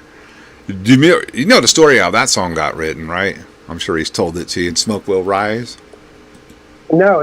Well, you know what? He probably has, but Well, I'm going to tell it again. So Tell it, it's going to be a good one. fucking tomorrow. I got Demoralizer on the list. Don't worry. Yeah. So he goes, yeah, I wrote this song, Smoke Will Rise. And I go, oh, yeah, that's a cool name. He goes, yeah, it's about getting high with Ora Nora in front of the church in Canada. Oh, cool. That was his inspiration for that song. So I was like, oh, fucking badass, man. That's a good one, man. Yeah, I think one of the guys from I can't remember. That would have been Bear and Derek stories from the Blaspherian Boys. Oh yeah, man, we did so many. No, I bet not many people know that, but Hod and Blaspherian did a lot of shows together back in the early days of Blaspherian, like right with Austin, San Antonio, Houston. Always playing with the. I think we even played with them in Arkansas one time. Shout out to Joe and fucking Rest and fucking Power, fucking dude, I'm blanking. You know, Wes. Jesus, Wes, another one no longer with us. Shout out, Wes was great, big supporter of Hod too. Fucking always appreciated his support, and of course, Matt on drums. Where I thought Joe would be here, Joe Necro. Oh shit. Frazier has arrived, everyone. The king is here. It's the moment we all been waiting for. The king has arrived. What's going on, Frazier? We're doing a show from Beer from Hod. You know, I saved you from getting beat up by Beer, Frazier. He didn't know you were like not serious, and he thought you were like this asshole dude. Because when he I gotta laugh. I'm sorry. Poor Frazier. He didn't know Frazier, you know. I don't know if you know Frazier. Do you know Frazier from Houston? Yeah, okay. Yeah, he didn't know. And you know, Frazier's wearing this fucking sombrero, fucking plastic sombrero hat or something, and he was still going, corn spawn, y'all suck. I hope you're better than corn spawn, and this and that. And Frazier being drunk. I think he was, typical Frazier shit. And Bear didn't know. You know, Bear thought he was like a serious dude. And Bear, you know, tells me, who the fuck is that dude? I'm going to fucking kick his ass. And I go, whoa. I go, no, dude, don't take Frazier serious. He's not serious. You know, he's just fucking around. And I was like, don't fucking. And he goes, oh, yeah. And he goes, oh, okay. Yeah, so I saved you from getting a beaten Frazier. He was not liking how you were acting. Yeah, I think he was boozing days, so there was an early Hod show in Houston. Then after that, he liked Frazier because, you know, he knew. But poor, he didn't know. I remember, like, you know, I think we started actually, like, hanging out, like seriously hanging out in the early 2000s, me, him, Danny, and all them. And in all those years, we had 2 arguments. And I remember he was living with Derek still, and I don't know what we actually had an argument one time. And I don't it was probably something over something stupid. Probably. But you know, but I didn't talk to him for like, and back then, this was rare. I didn't talk to him for 3 fucking days. Bear? Yeah, we were like on a daily all the time. Yeah. And I didn't call him, he didn't call me, and it was like a Wednesday. And I go, fuck this motherfucker. And I called him, and he's like, hello? I go, you're not gonna fucking call? And he goes, well, you didn't do it. You can call me. If you want me to call you, I'll call you. So I hung up. And he called me. What the fuck? I go, and I don't know, well, what the fuck? And I go, he goes, well, what are you gonna do? I go, I don't know. What are you gonna do? Did you eat? No. Well, let's go eat. All right, I'll be over there in a minute. But still kind of all mad. But yeah, I'll be there. Let's go have a good time. That was so funny though. Well, did you call? What? You called me? I didn't call you. Well, fuck this, right? He called me back. That sounds like it right there. Yeah. Fucking we're a bunch of sensitive men. That's how me and Lauren are. Yeah, dude, that shit's typical Bear, you know. I mean, I come sometimes, I'd be mad because he would say something on stage, and I'd be like, Why did you say that? Bear, I know you hate Austin, but you got to stop insulting Austin. They're one of our favorite crowds. He goes, yeah, I think I was a little rough on him, huh? And I go, yeah. You know what's funny? We were playing Headhunters one night, Bill Crusher, and there was these, Headhunters are small as shit. Yes. Yeah. And so, it looked packed. There was probably like 40 people there, but it looked that's packed for Headhunters, yeah. And there was these two girls that walked in from the street to the bar, real cute looking white chicks, and dude, they were just, they were probably drunk anyway, but they were just digging us. Just fucking, they bought us beers, and stuff like that. And beer goes, hey, all right, well, the last song. This song goes out to those two fucking trust fund babies at the bar buying us beer. Whoa! One of them went ballistic, and she went up to the stage and started yelling at him, and he was just all, singing in her face. Hilarious, man. I could barely play. I was cracking up so hard because I knew that was going to happen. I knew that they were just going to get all pissed off. And so we played the show, and I go up to the bar, but they stayed, right? And one of them, and the one that didn't get pissed off, she goes, "Hey, let me buy you a beer." And the other girl took the beer out of my hand. Don't buy them nothing. They're assholes. And that other chick goes, he didn't say anything. It was that other guy. Classic beer. Oh, dude, it was so hilarious, but it was probably true though too. So, well, it was funny because he'd always he just couldn't help it. It was in his blood to pick on Austin, even though we had plenty of friends from Austin. We got a ton of friends, a ton of great bands. Yeah, Austin. I mean, I know they get a hard time, but yeah, there's some great people out there. Obviously, TA. Yeah, definitely. A lot of the bands that supported, Pill Crusher and Hod, inviting us to play, inviting us to go places to play. They come to San Antonio. We were never without hospitality in Austin. Correct. Yeah. Our sister Corey Mava, when Pill Crusher would play, she would bring us stuff to eat.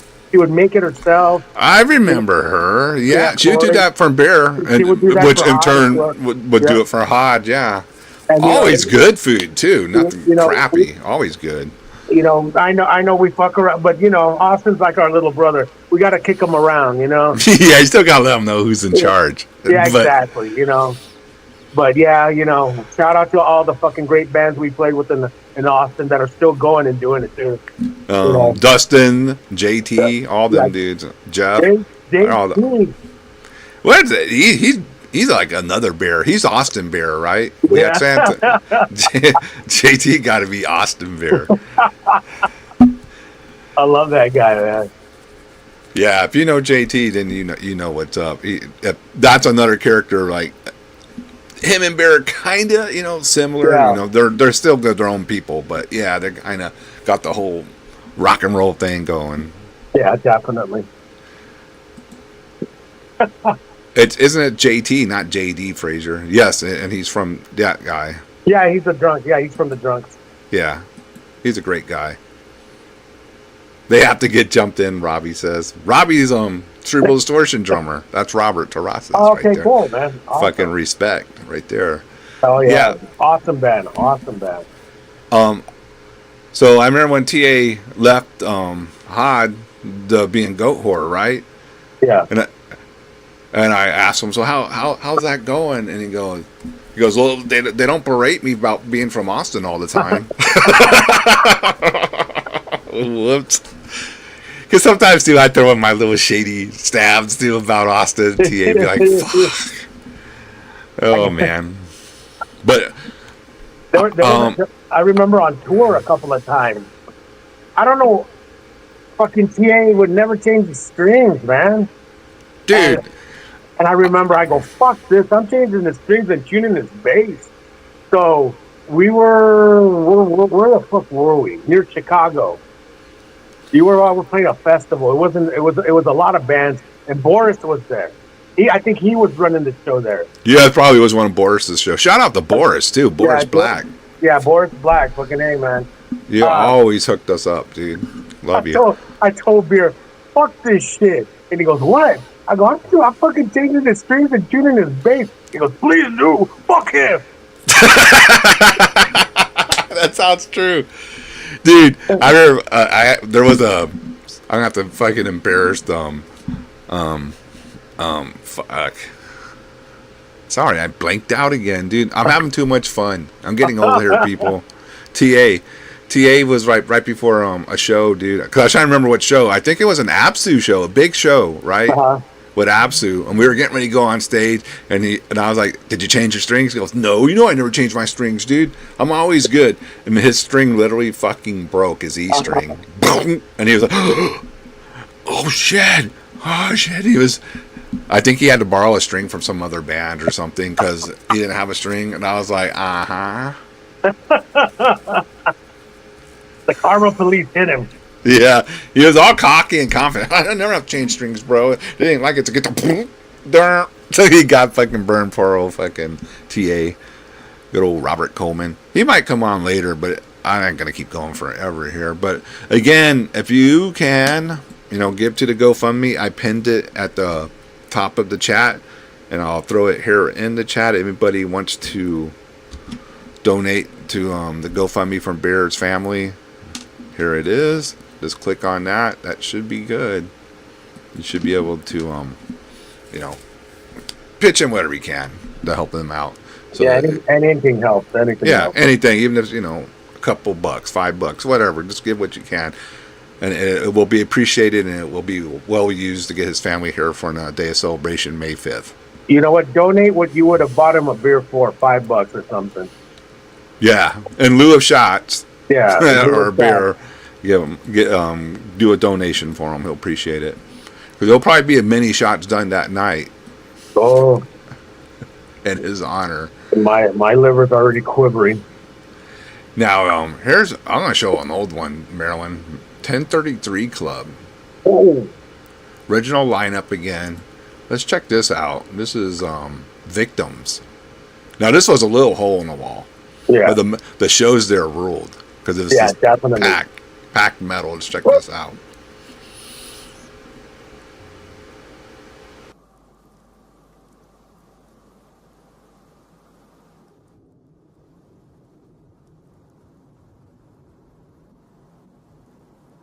The song is called Victims.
You know what I noticed about them older songs, dude? They were long.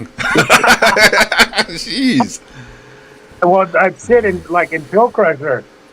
You know, everybody always says, "Oh, I can play that. Oh, I can play that." And I'm not talking about Pill Crusher music. Pill Crusher music. I'm talking about that genre, whatever genre it is. Oh, I can play that metal. I can thrash. I can do this. That. Well, it took me a while to learn how to play slow. But you know, me and Beer had a really good philosophy that that I know it's true with anything. If you play it like you mean it, it sounds good. Oh yeah. You know, you just you can tell people like, and this is gonna sound really funny. Have you ever heard Yngwie Malmsteen play blues? I don't think I have. It's Yngwie Malmsteen playing blues. It's not a guy playing blues guitar. Know what I mean? If you hear other people I see what you're saying. if you hear other people playing blues, sometimes you can't tell who it is. You're like, what? Oh shit, that's Slash, or that's somebody you may not expect. Steve Vai or whatever. But dude, I know it's these references are really funny, but it's true. When Yngwie Malmsteen plays blues, it's Yngwie Malmsteen. It's still Yngwie. It's still Yngwie. He doesn't engulf himself in it, and that's what that's what I had to do, because when we first got together, the first incarnation of Bill Crusher, the very first one, I was like, I was kind of like, kind of chomping at the bit, like, and then Beers would look at me and he'd be like, hey, like at practice, calm down. He's there like, we got it. Come on. And then, it took me about a good year to actually get into that groove. Into that groove. And when we did, it was just incredible, because I love CJ and I love Rob, our very first, Jezebel, stop it. Sorry. Jezebel Rose, calm down. Jezebel Rose wants to be on. Yeah. When Beer and TJ started it, and I joined in, we got Rob. It all just started.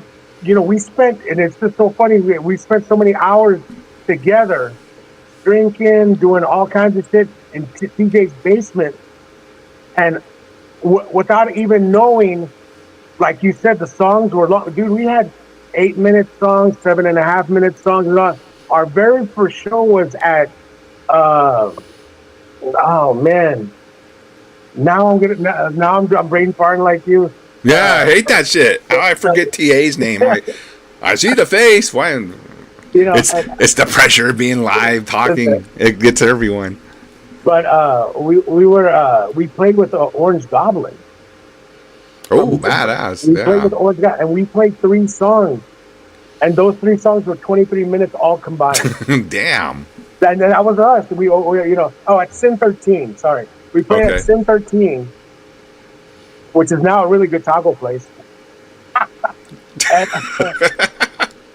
But we played Sin 13, and we opened up for Orange Goblin. We did a 22-minute set, and we only played 3 songs. And it was like, and everybody loved it. Everybody dug it.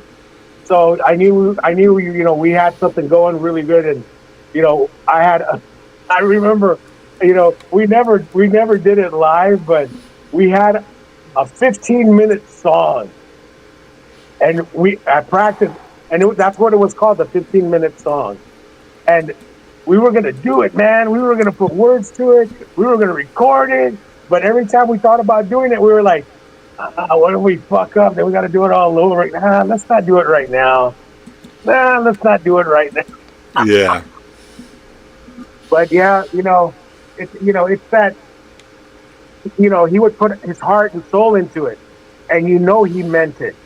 And that's what made it good too, And I learned that a lot through him too, I was just like, but it's like anything. You got to put your heart and soul into it. You got to mean it, and it'll show. Yeah, That's a great point, because sometimes you may not be able to be technically, precise yet and all that, but you can make that up with heart and soul. This attitude and believing in what you're doing makes a big fucking difference too. Right. Like just believing, I'm fucking playing the best fucking hardest metal I can bring to the table. You know what I mean? That, and you really, and you put that into your show, that makes a big deal. Aaron wants to know, was Orange Goblin, were they good? How were they that night? They were fucking awesome. There We you played go. with them a couple of times, and they were always badass. I got that. I love their sound. It's awesome. That picture from Bear's sister. I'm gonna go ahead and show that, because I've seen when this y'all- picture. That's when y'all were at the Maryland Death Fest, right? I don't even know if we knew we were getting our picture taken. I think whoever was taking random. Look at us wearing our band shirts. We're representing. Damn it, Hell yeah! we are. But I was with Bear on that one. I was like, "What is this shit? You can't wear your band shirt. Fuck that. You can wear your band shirt. Free You know publicity." what? And it's so funny because, people go, "Oh, you're that guy" or whatever, and I'm like, "Yeah, I'm that guy." You know why? Because I come to represent. And then I wear my own band shirt. You know why? Because people come up and they go, "Dan, y'all have that shirt?" And, yeah, we're selling it over there. Why Yeah. don't you go get one? It's You called know? promoting. First Hell of all, yeah. I believe in my band, so I will wear my band shirt. And second of all, it's free promotion on stage when all eyes are on the band. They're like, "Yeah, I like that merch." Yeah, it's right over there. I'll get you one. Come on, man. And it's funny because I remember, God. Yeah, you know what though? That I can tell that's Alex Books right next to us. Oh, yeah. Yeah, good old Alex. I can tell by the hair. All right. But like, I was talking to Beer, and I was like, man, I love going on tour with you guys, but y'all got so much merch, it's pissing me off now. It wasn't when I think I did 3 tours with y'all, and the very first tour, it was pretty good size merch.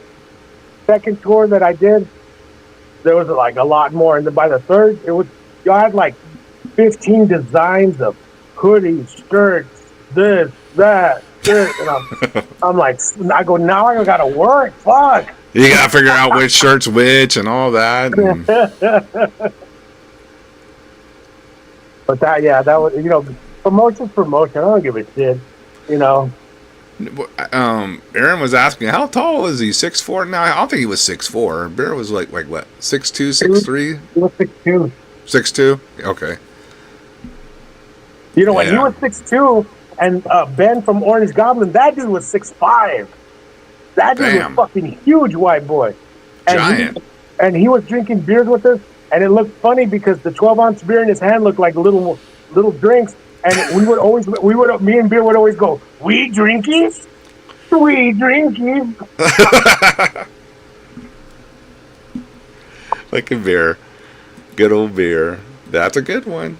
You know what? Let's jam another song. We'll be wrapping it up soon. We've been here a while. I gotta talk about how awesome the dude was forever, really. Yeah, it could go on for a while. Yeah, all type of fun shit. Let me see if I can find something else. Robbie wanted to hear Demoralizer. Mm. That's, gotta give that credit. That was Yorn's fucking hit song. Yorn wrote that one. Oh, Mr. Yorn. You know what? I think it's on this one. This one is a rare one because it has Erica on guitar. Gore Growler's Outside, Gore Growler's Ball. Yeah, I think this has When the Ghouls Feed and Demoralizer. So let's check this out. And this is a good pee break too. Ow.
the one who's in the will. It's not an idea.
Yeah, dude, we had to rush through the set. Remember that?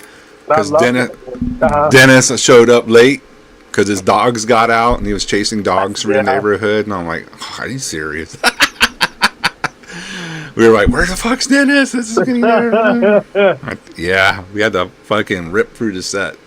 Usually rip through the set, but that time we really ripped through the set. That was crazy. That's still good, man. Awesome. Now I'm gonna try to find something real quick on YouTube. See if I can find it real quick.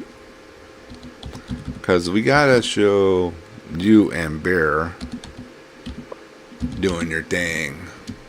But I gotta make sure I put banned, or I'm gonna get a bunch of videos how to crush pills. You're gonna get those plastic ones that have the where you put your pill here, then you close it, and it. Yes, exactly. So let's show that one, dude. As time the day went numb from pill pressure. Inside the room. Yeah, where he's like, I don't do lip syncing. Well, you're gonna have to this time, buddy. Oh my God, that song! We had to play that 8 times in a row. Oh, really? Well, because it was, I forgot the guy's name. I think it's Rob, and great guy. Cindy Osborne did the interview, and he did the video. Rob did the video. Rob Long, I think is his name. Uh-huh. And we did it 8 times because it was just him and another guy doing cameras. So they wanted to get a bunch of angles. And once you see the video, it was well worth it, though. The video is great. Yeah, and this is in Derek's kitchen. Yeah, Derek, the original bass player of Hod. This is his house looked all like this, though. Yes. Yeah. It was awesome house. The ultimate fucking rock metal house for sure. Yeah. Derek fucking ruled. All right, let's show the video, man. Let me get it queued up first. I'll just do this. I'm gonna share it. Hit play. Widescreen that.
All right, man. There you go. Some fucking pill crusher.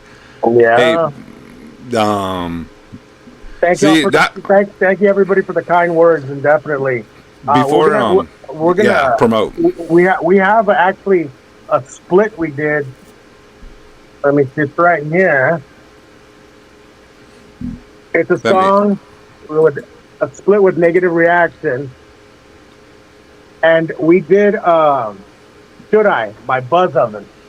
We did a cover for a compilation that never was, but Clint, this guy that was talking to Beer that I'm going to be talking to, we're going to, I didn't want to keep him waiting because I don't know how much time he has to come on, but. How you guys doing?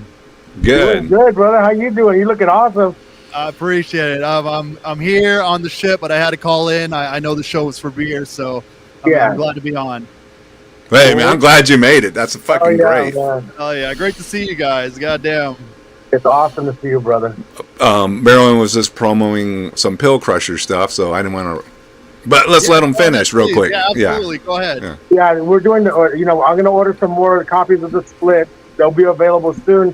And I'm going to be working with Clint, and we're going to re-release Medicine Cabinet Blues. which is our full catalog of 6 songs. Nice though. It's still coming out. That's great. 6 songs and it's 45 minutes long. That's a full length. I mean, you're getting your 45 minutes.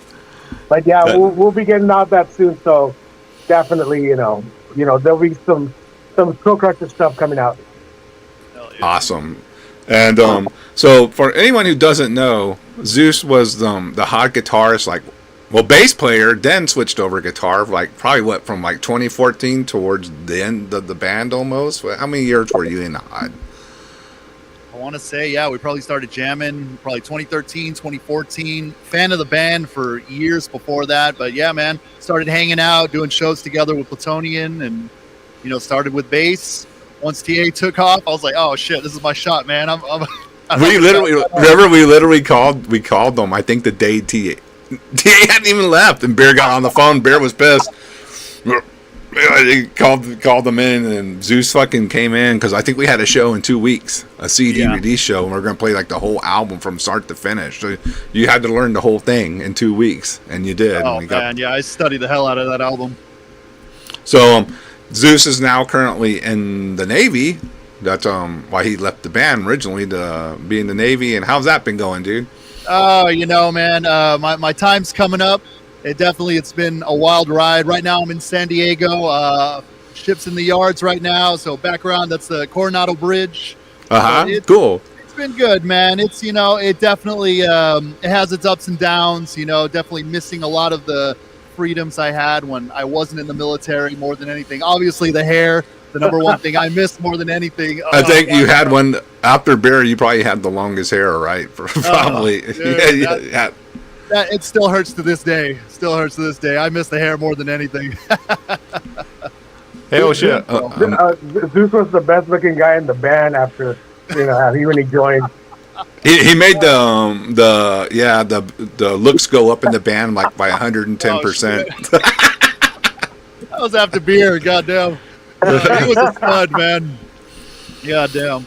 So, Zeus, what are some of your favorite memories with Bear? So we can, let's hear them. I know there's a lot to think about, but yeah, for sure. I know you guys are wrapping it up. One that I always remember that, Carl, you're a part of this one as well.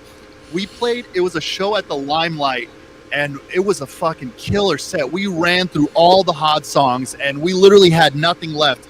And we literally all left the stage, and we're just chilling in that little green room that Limelight has. Oh yeah, next to everyone else just fucking calling us back on. We're like, what the fuck are we gonna play? And we're like, should we do Demoralizer? And we didn't really know it that well. We'd maybe ran through it one or two times. That's right. Yeah. But we just fucking came out and killed it. It was the greatest encore I've ever been a part of, man. It was fucking legendary.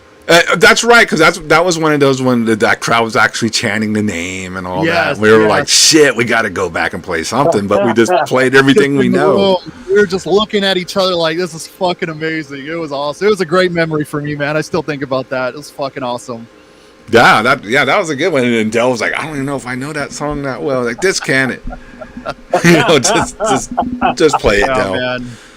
Yeah, dude, that was fun. Another one is we had partied for his birthday one year, and we, I think we were at the Mix, and we were just, whiskey was flowing, we were just going crazy, and we all kind of parted ways. Like, all right, the beer was absolutely fucking trashed, and I call him up the next day, I don't hear an answer. We're like, what the fuck happened to him? We're like, oh shit, he got arrested. Oh, that's right. That's when he went to the wrong house, right? He went to the fucking house. Oh, it was fucking hilarious. He had the unfortunate going to some house drunk, got punched, and went to the jail. We couldn't believe it. No fucking way.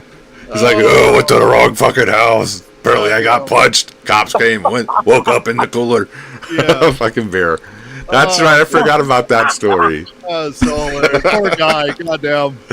At the time, we felt bad for him, but of course, time went on, we laughed about it together. But yeah, man, I kind of lost touch with a lot of people for a while, just kind of doing the thing. We moved out here, just life gets busy and shit, but you know, after a year or so, man, you just start missing everybody. So I just hit him up out of the blue, like, hey, brother, you know, I haven't talked to you for a while, but I just wanted to reach out. I hope you're doing well.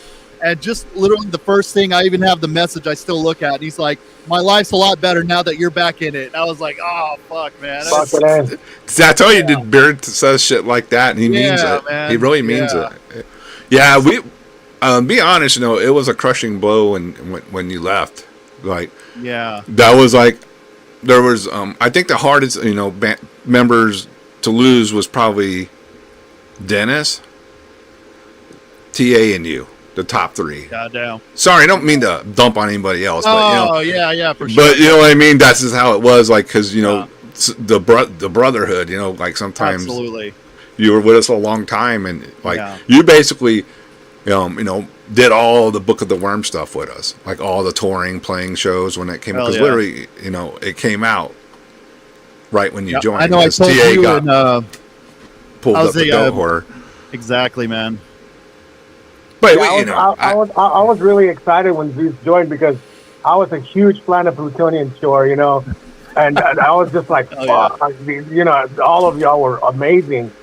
And then they said, hey, we're going to, you know, Zeus. And I go, well, fuck yeah, I know Zeus. They're going to be playing bass. And I'm like, what? I'm like, damn, man, that's just going to be fucking wild. And it was.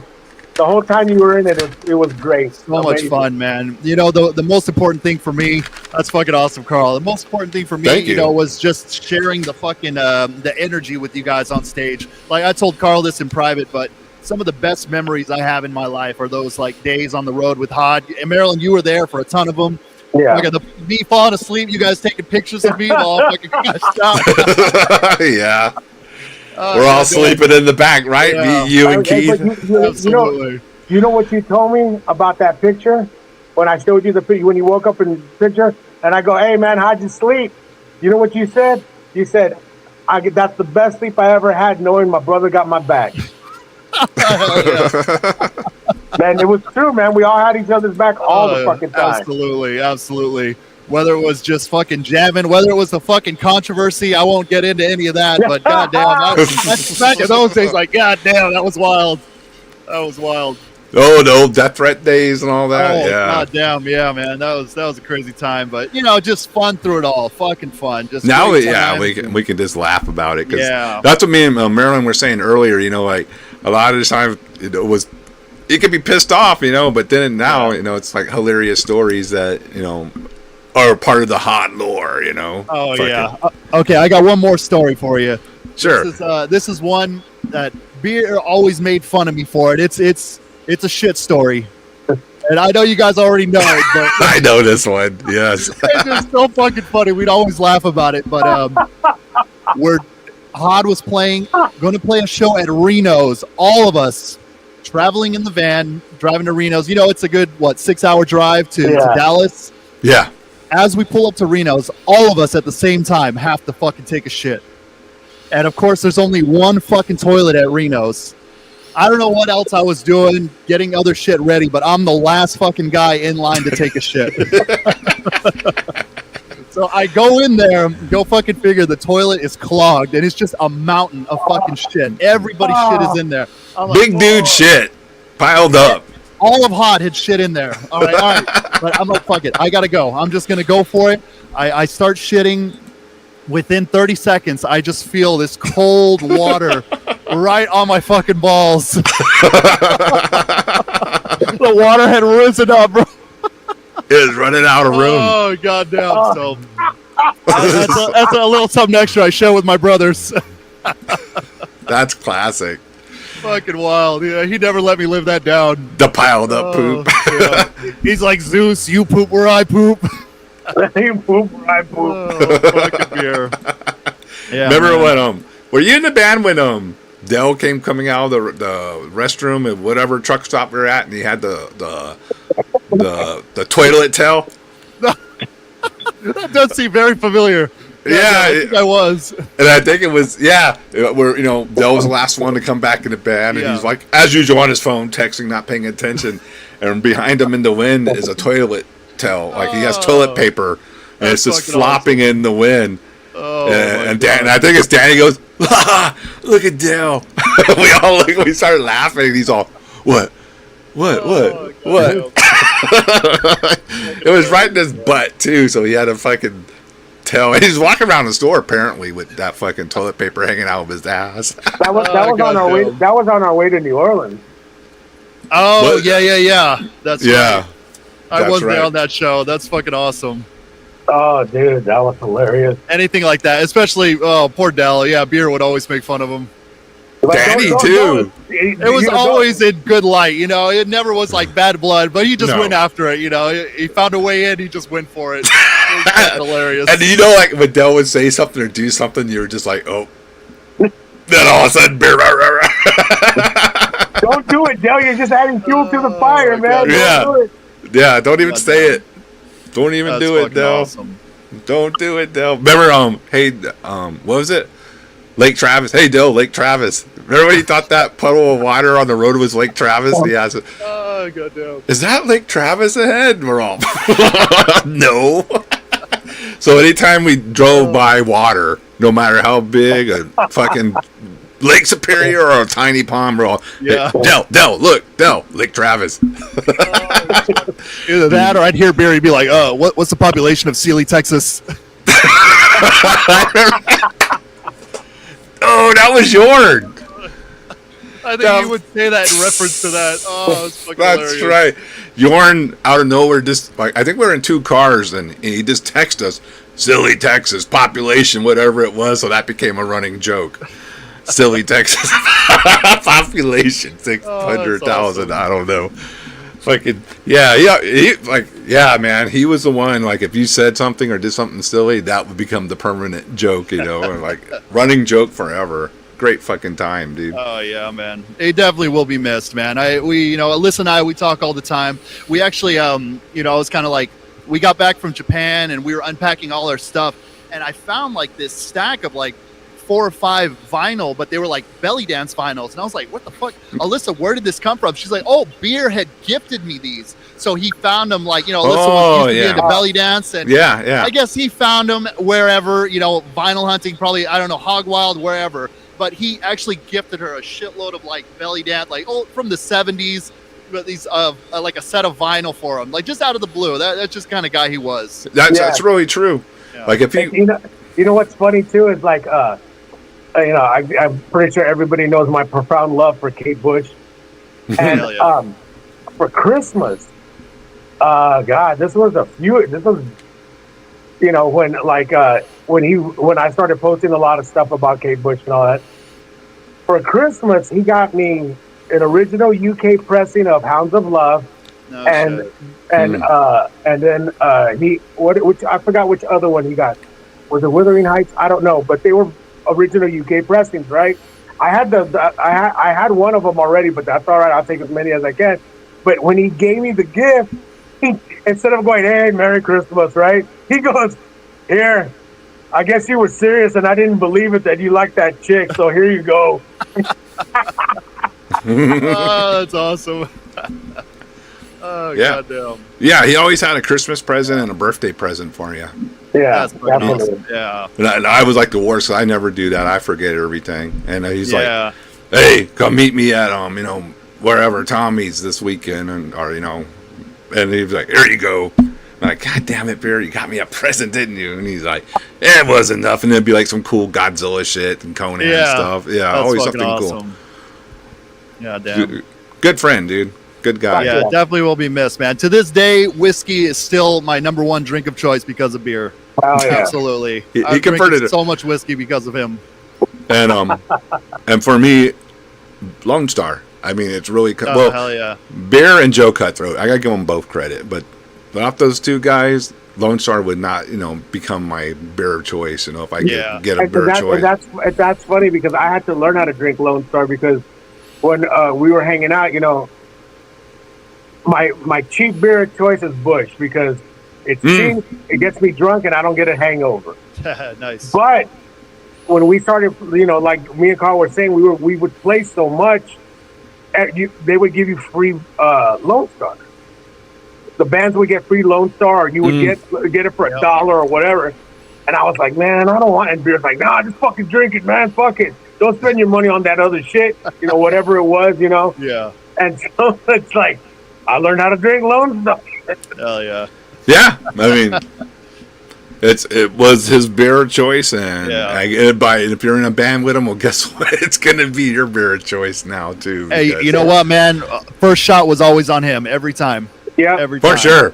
Yeah. Anytime you rolled into a club, who wants to get a shot? You couldn't say no. No, yeah, absolutely all right. not. Yeah. All right, let's go. Hell yeah. Fucking. Hell yeah. Always had the first shot. And the last shot, most likely, too. Yeah. Oh, God. And you never knew what time that last shot was going to be. You just had to be prepared. Goddamn. Yeah, JD's right. Pans get paid with either Lone Star or Pat's Blue Rhythm Punk Rock Beer. I can go with that. Yep, I can go with that for sure. So, how much longer are you in the service? Do you know? Is it? Man, yeah, I've actually got until December of next year, and that's it. Really? So, yeah, so we're already making plans. Alyssa and I talked about it, and we're like, time to come back to Texas. I've done my time. I think I got everything that I wanted to get out of it, and it's definitely time to come back, settle down, finally get the house I've always wanted in Texas, and just be back with you guys, man. I can't wait to hang out again. I miss you guys more than you know, for sure. Do you know whereabouts in Texas? Oh, San Antonio, bro. Badass. I'm not sure. You're coming home. Yeah, San Antonio. Badass. I would love that, dude. That'd be great to see you again. For sure, coming back. Absolutely. Rock out a couple songs here and there. Make some music. Absolutely, man. Yeah, I can't wait. Fire up the barbecue pit, man. Yeah, barbecue at Maryland's is like the old days. Fucking A, dude. That'd be great. Hell yeah. That's cool, dude. So what would that be? 26? So 26, yeah. So December of 2026, yeah. So like a year and a half or so. That's it, man. Year and a half, and it's already been, the year flew by for me already. Like we spent a whole year in Japan, and it just went by like nothing. Like it felt like a month. So time flies by, man. Well, I gotta ask you, what was Japan like? I mean, there had to be some great shit. I mean, it's Japan. It was. I could live there forever, honestly. Like we fell in love. It's just so chill. I mean, the cleanest, most beautiful country. We bought a little shitty van for about $1,000 and road tripped everywhere, every chance I got. It was kind of a shitty schedule because I was attached to a ship, and we'd go out for like month, 2 month, 3 months at a time, and then I'd be back for like 3 or 4 months. And as soon as I was back in Japan, we'd just travel, bro. But it was rough having to go out and leave your family, and you're just stuck on a fucking warship in the middle of nowhere. Fucking Chinese submarines are tailing you and shit like that. It's terrible, man.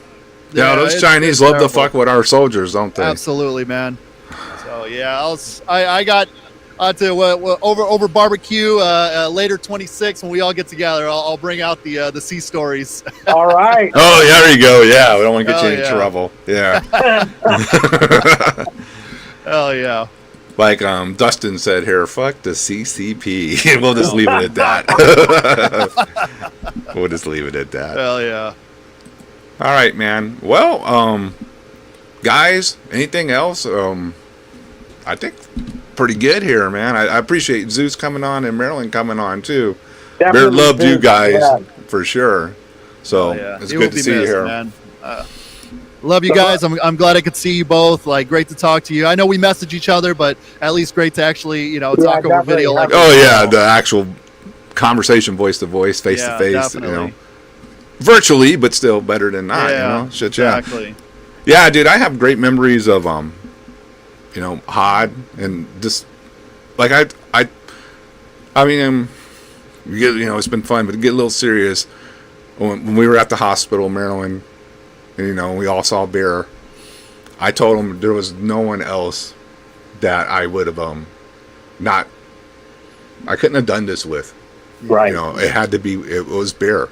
Beer was like I got to do a lot of things I never got to do in bands until I hooked it up with beer and started Hod and doing that, and it would be a lot of it. It's because of him. Yeah, man. It was him. it's the same thing with Soul Crusher. There was just so much stuff, that we did because of him.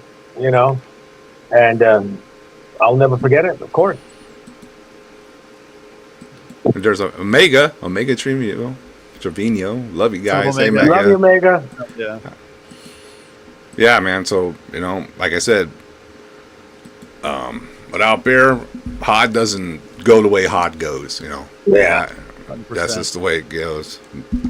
You have other bands, and I love all my other bands. I have, each band has its own story, right? For sure. Yeah. But Hod will always be something special just because of the things I got accomplished with him personally, playing big shows, touring, playing with Marduk, going out, playing 7 days with Marduk, like still one of my all-time favorite bands to this day. That's like a dream come true.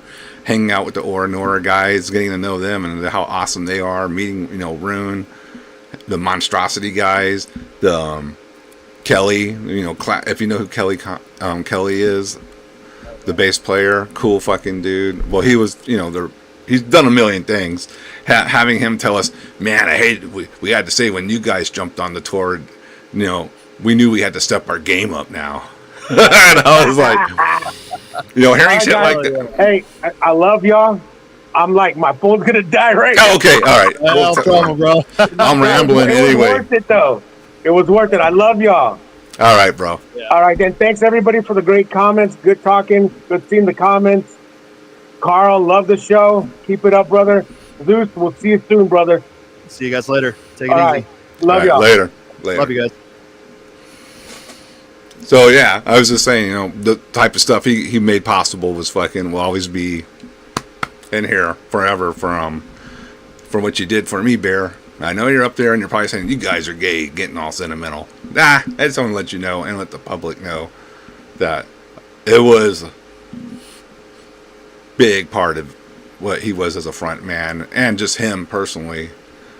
So shout out to Bear. Shout out to all his friends, Stick, Claxton, everyone, the Black Jackal guys, even though he ribs them poor guys, but he loves all you guys, Kyle and all them. John Brokenboard, I'm trying to remember who else booked all our shows. Still working with John. Fucking rules, man. And anyone else who just, was his friend. And again, if you can, just donate what you can to his GoFundMe for his family so they can, get down here and not have to worry about finances, how hard it is to travel now and hotels and all that. So if you can, again, one last time, if you can donate anything to him, that would be great. We appreciate it.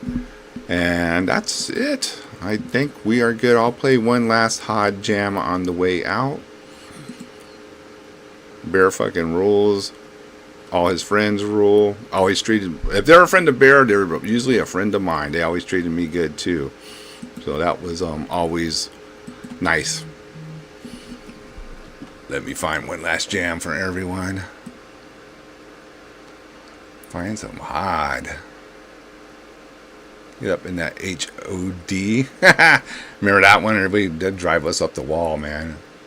HOD. There we go. This is from Houston. Our home away from home. All the Houston crowd. The Imprecation guys. The Blaspherian guys. All of them. Shout out to Ruben. Rest in power, Ruben. He always treated Hod good. Dave. Fucking. Here we go. This is when was this? Masters of Death Fest. I say around 2012, 13. I don't know. Thanks a lot, everybody. Appreciate it. Bye.